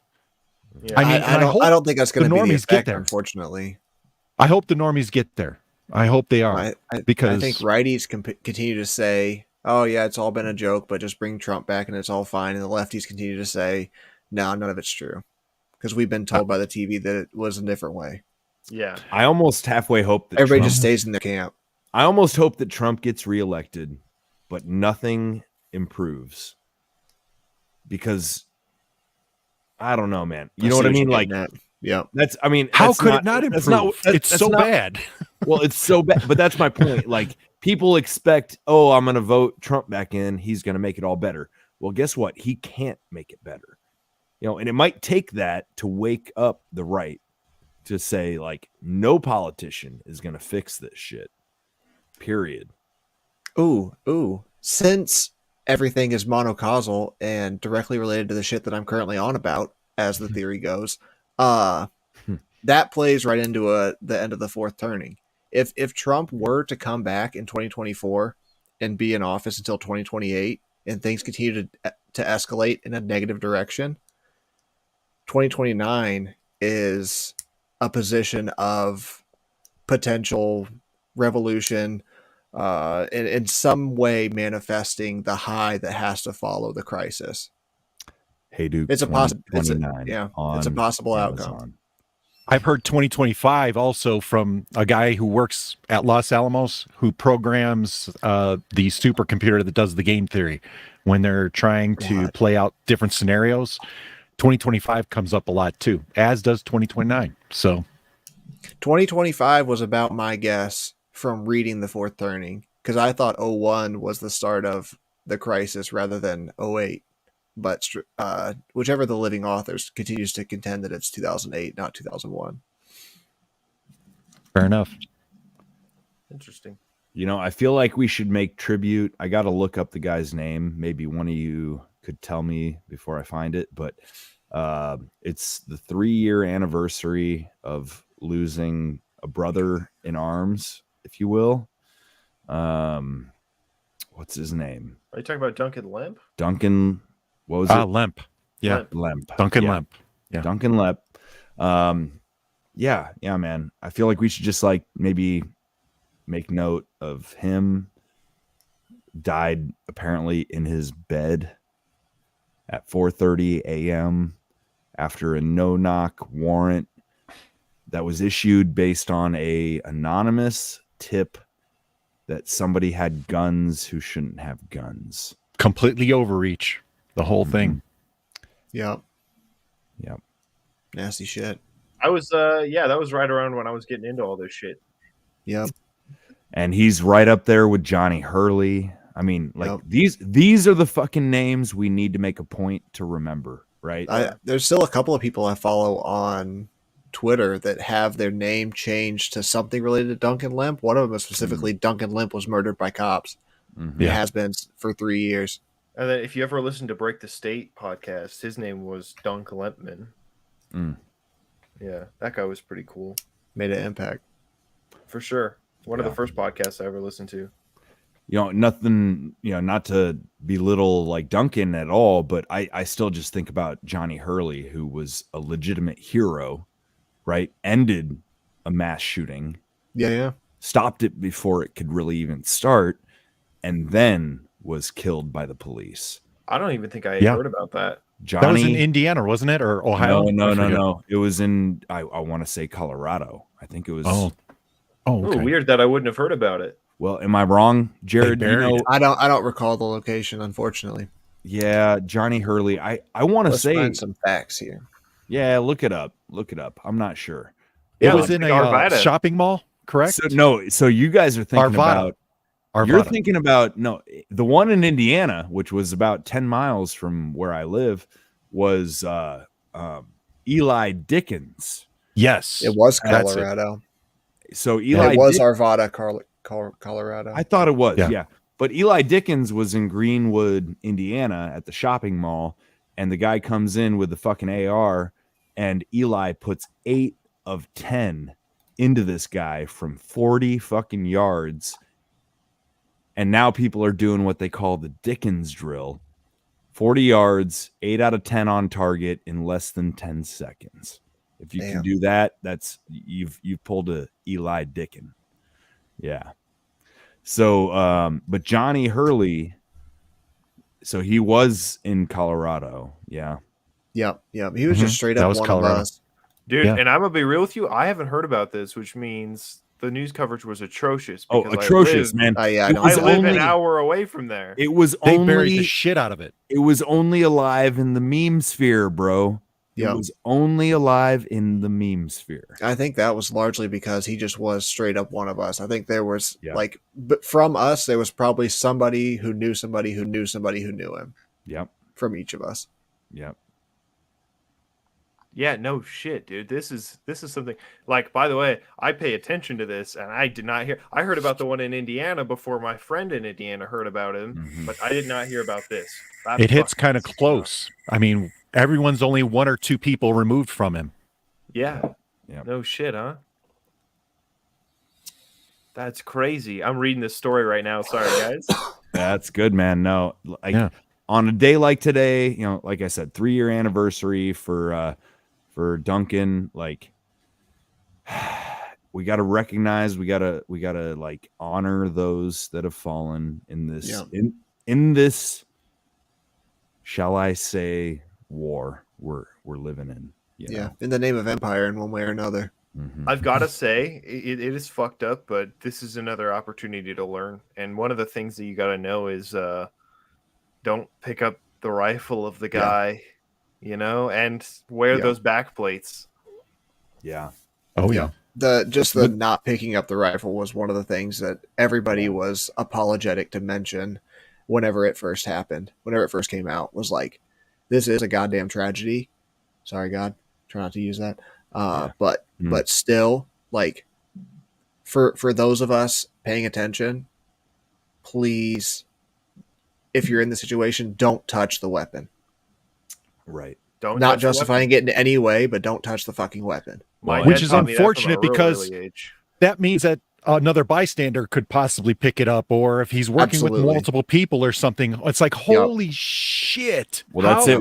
There's plenty of good reason to grab it, but you're dealing with cops, not geniuses. Right. Yeah. He was trying to clear the weapon. He was trying. I know. Yeah. Yeah. But if you watch, like, even in the movies, a lot of times, and I know this is going to sound stupid because it's a movie, but you just kick it away, dude. Just to get it out of there. Don't let him, you've got your awareness. Hey, I'm not going to let anyone else fucking pick this thing up. You know how much adrenaline that dude had going through his veins, though? For sure. And he did everything fucking right. He made everything right. And the last thought in his brain before he got shot and killed was, I'm going to clear this weapon. Yeah. I mean, I'm surprised the cop showed up in time to see him clear the weapon. Usually it's going to be a 30-minute buffer window, especially in Arvada. At least they were a little too quick in that case. For once, yeah. Fuck them. First time they've ever been to a scene on time. Yeah, rest in piss. Man. Yeah, man. But I'm glad Eli didn't get shot by the police. Eli is a hometown hero for me, honestly. He's like 20 years old, but he's a fucking American hero. And he stayed out of the spotlight 100%. Like, God bless him for that. I like, makes me think Kyle Rittenhouse, right? maybe we wrap up here, but like Kyle Rittenhouse is kind of using his spotlight to make a point, to gain acclaim, to gain notoriety, whatever. I'm not sure if he's right or wrong. I've watched some like interviews with Kyle Rittenhouse, and I get the impression he's like not a terribly smart individual. Well, no kidding. He's a young kid, though. Come on, man. He's a young kid, but I think he's like almost like going for like politics at this point. You know what I mean? Like, yeah, it wouldn't be surprising. He's kind of using the name recognition, and I don't know. I guess I only bring it up. I'm not trying to talk shit, but like, I see a guy like Kyle Rittenhouse like going on the Tim Pool podcast and fucking whatever, and he doesn't really even know what he's talking about. He's got the politics nailed then. Yeah. Being ignorant is step one. So like, I guess I only bring it up, but also certain of yourself. I only bring it up to say like, it's important that we don't choose the wrong fucking heroes. Yeah. Yeah. No, that guy in Indiana, I mean, that shit was crazy. That was real big iron action right there. Oh yeah. Oh, he fucking did what he had to do, man. And what I fucking saw in the I guess social media sphere was like, well, he shouldn't have had a gun there. And it's like, you're welcome. Yeah, exactly. You're fucking welcome. Thank you is what you meant to say, you motherfucker. Yeah, you're welcome to get on your knees and suck his dick instead of that. Yeah. I don't know what it was. And I've got the bias of being local to this particular topic, but I looked at it very closely. And the fascinating thing was that the news came out so quick that it was a knee-jerk reaction from the left. And that's the narrative they chose. No joke. They're like, yeah, but it was supposed to be a gun-free zone. So he kind of broke the rules. It's like, oh, so it would have been better if fucking like 30, 40 people got shot instead of a couple? Like, is that your argument? To them, yes. As long as you followed the rules. The rules are what make the society, and that's all they care about. You follow the rules, you die like everyone else. Cheetahs. Yeah. Had days like this. And unfortunately, like everyone else, comrade. There's this weird thing here in Colorado where we keep having mass shooters, and I cannot explain to you what the culture climate is like around it, but I have an idea about it, which is that we used to be a huge like hunting and outdoor and sportsman community, and in the last 20 years we've been sort of co-opted by yuppie like Patagonia jacket wearing people. I think Colorado of all states went like from right to left in a hurry. Very hard. Yeah, very super hard. MK Ultra type shit. Also, too, don't forget, where is Holmes? Where is his records concerning his psychiatric treatment? They're still locked up. Yeah. Is that the Aurora shooter? Yes. Yeah. Yeah.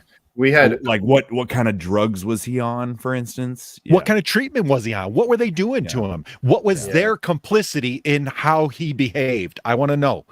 And if it's nothing, then it's nothing. But the bottom line is the American taxpayer has a right to see those documents because he was under the treatment of an Air Force doctor. I want to know what was going on there.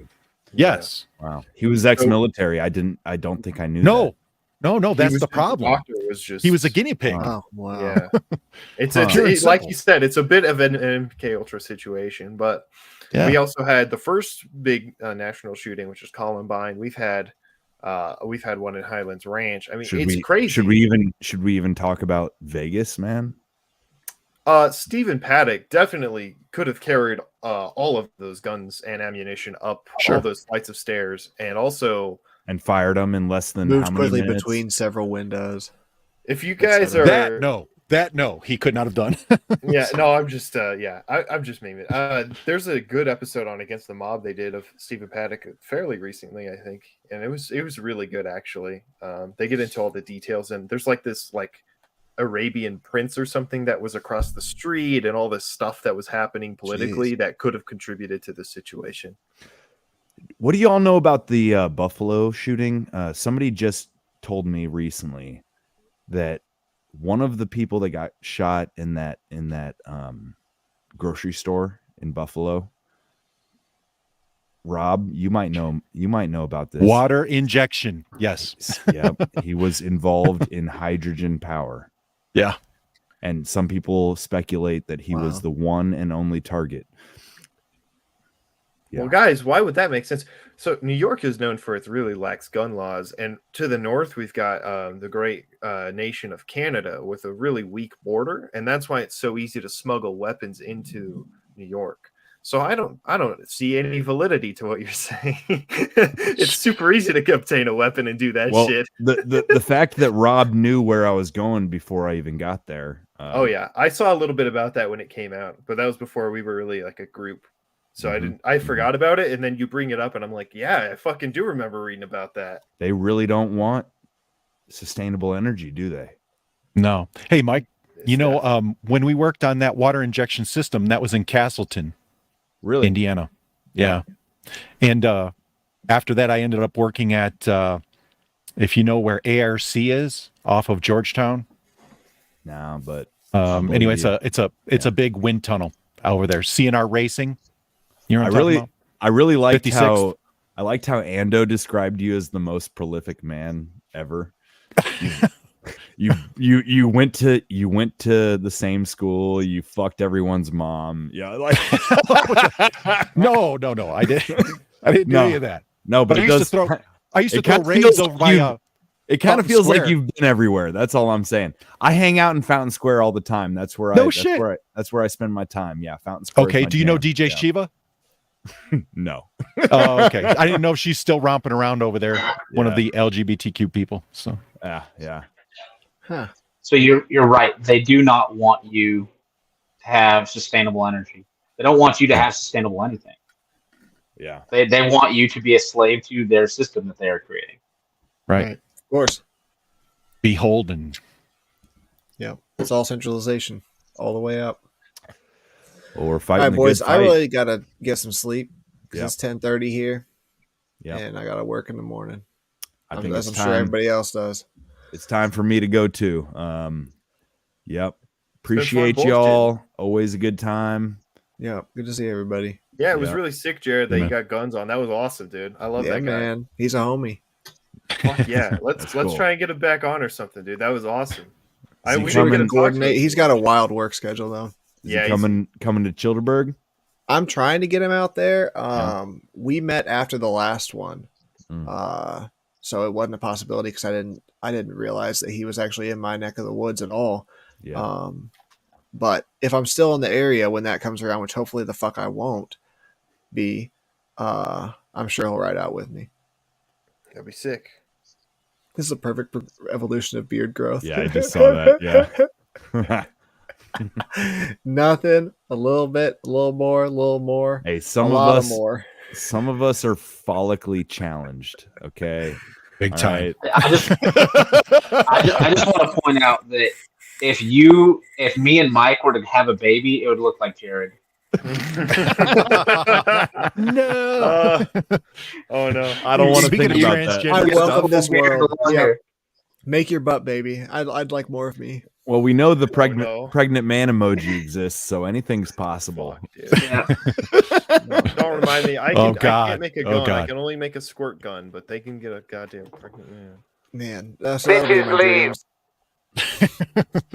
I'm gonna leave it there, boys. Yep. All right, let's have a good night, everybody. Love y'all. Good times as always. We'll catch you next time. Love, peace, and bacon grease. Epstein didn't fucking kill himself. Epstein did not kill himself. And pedophiles belong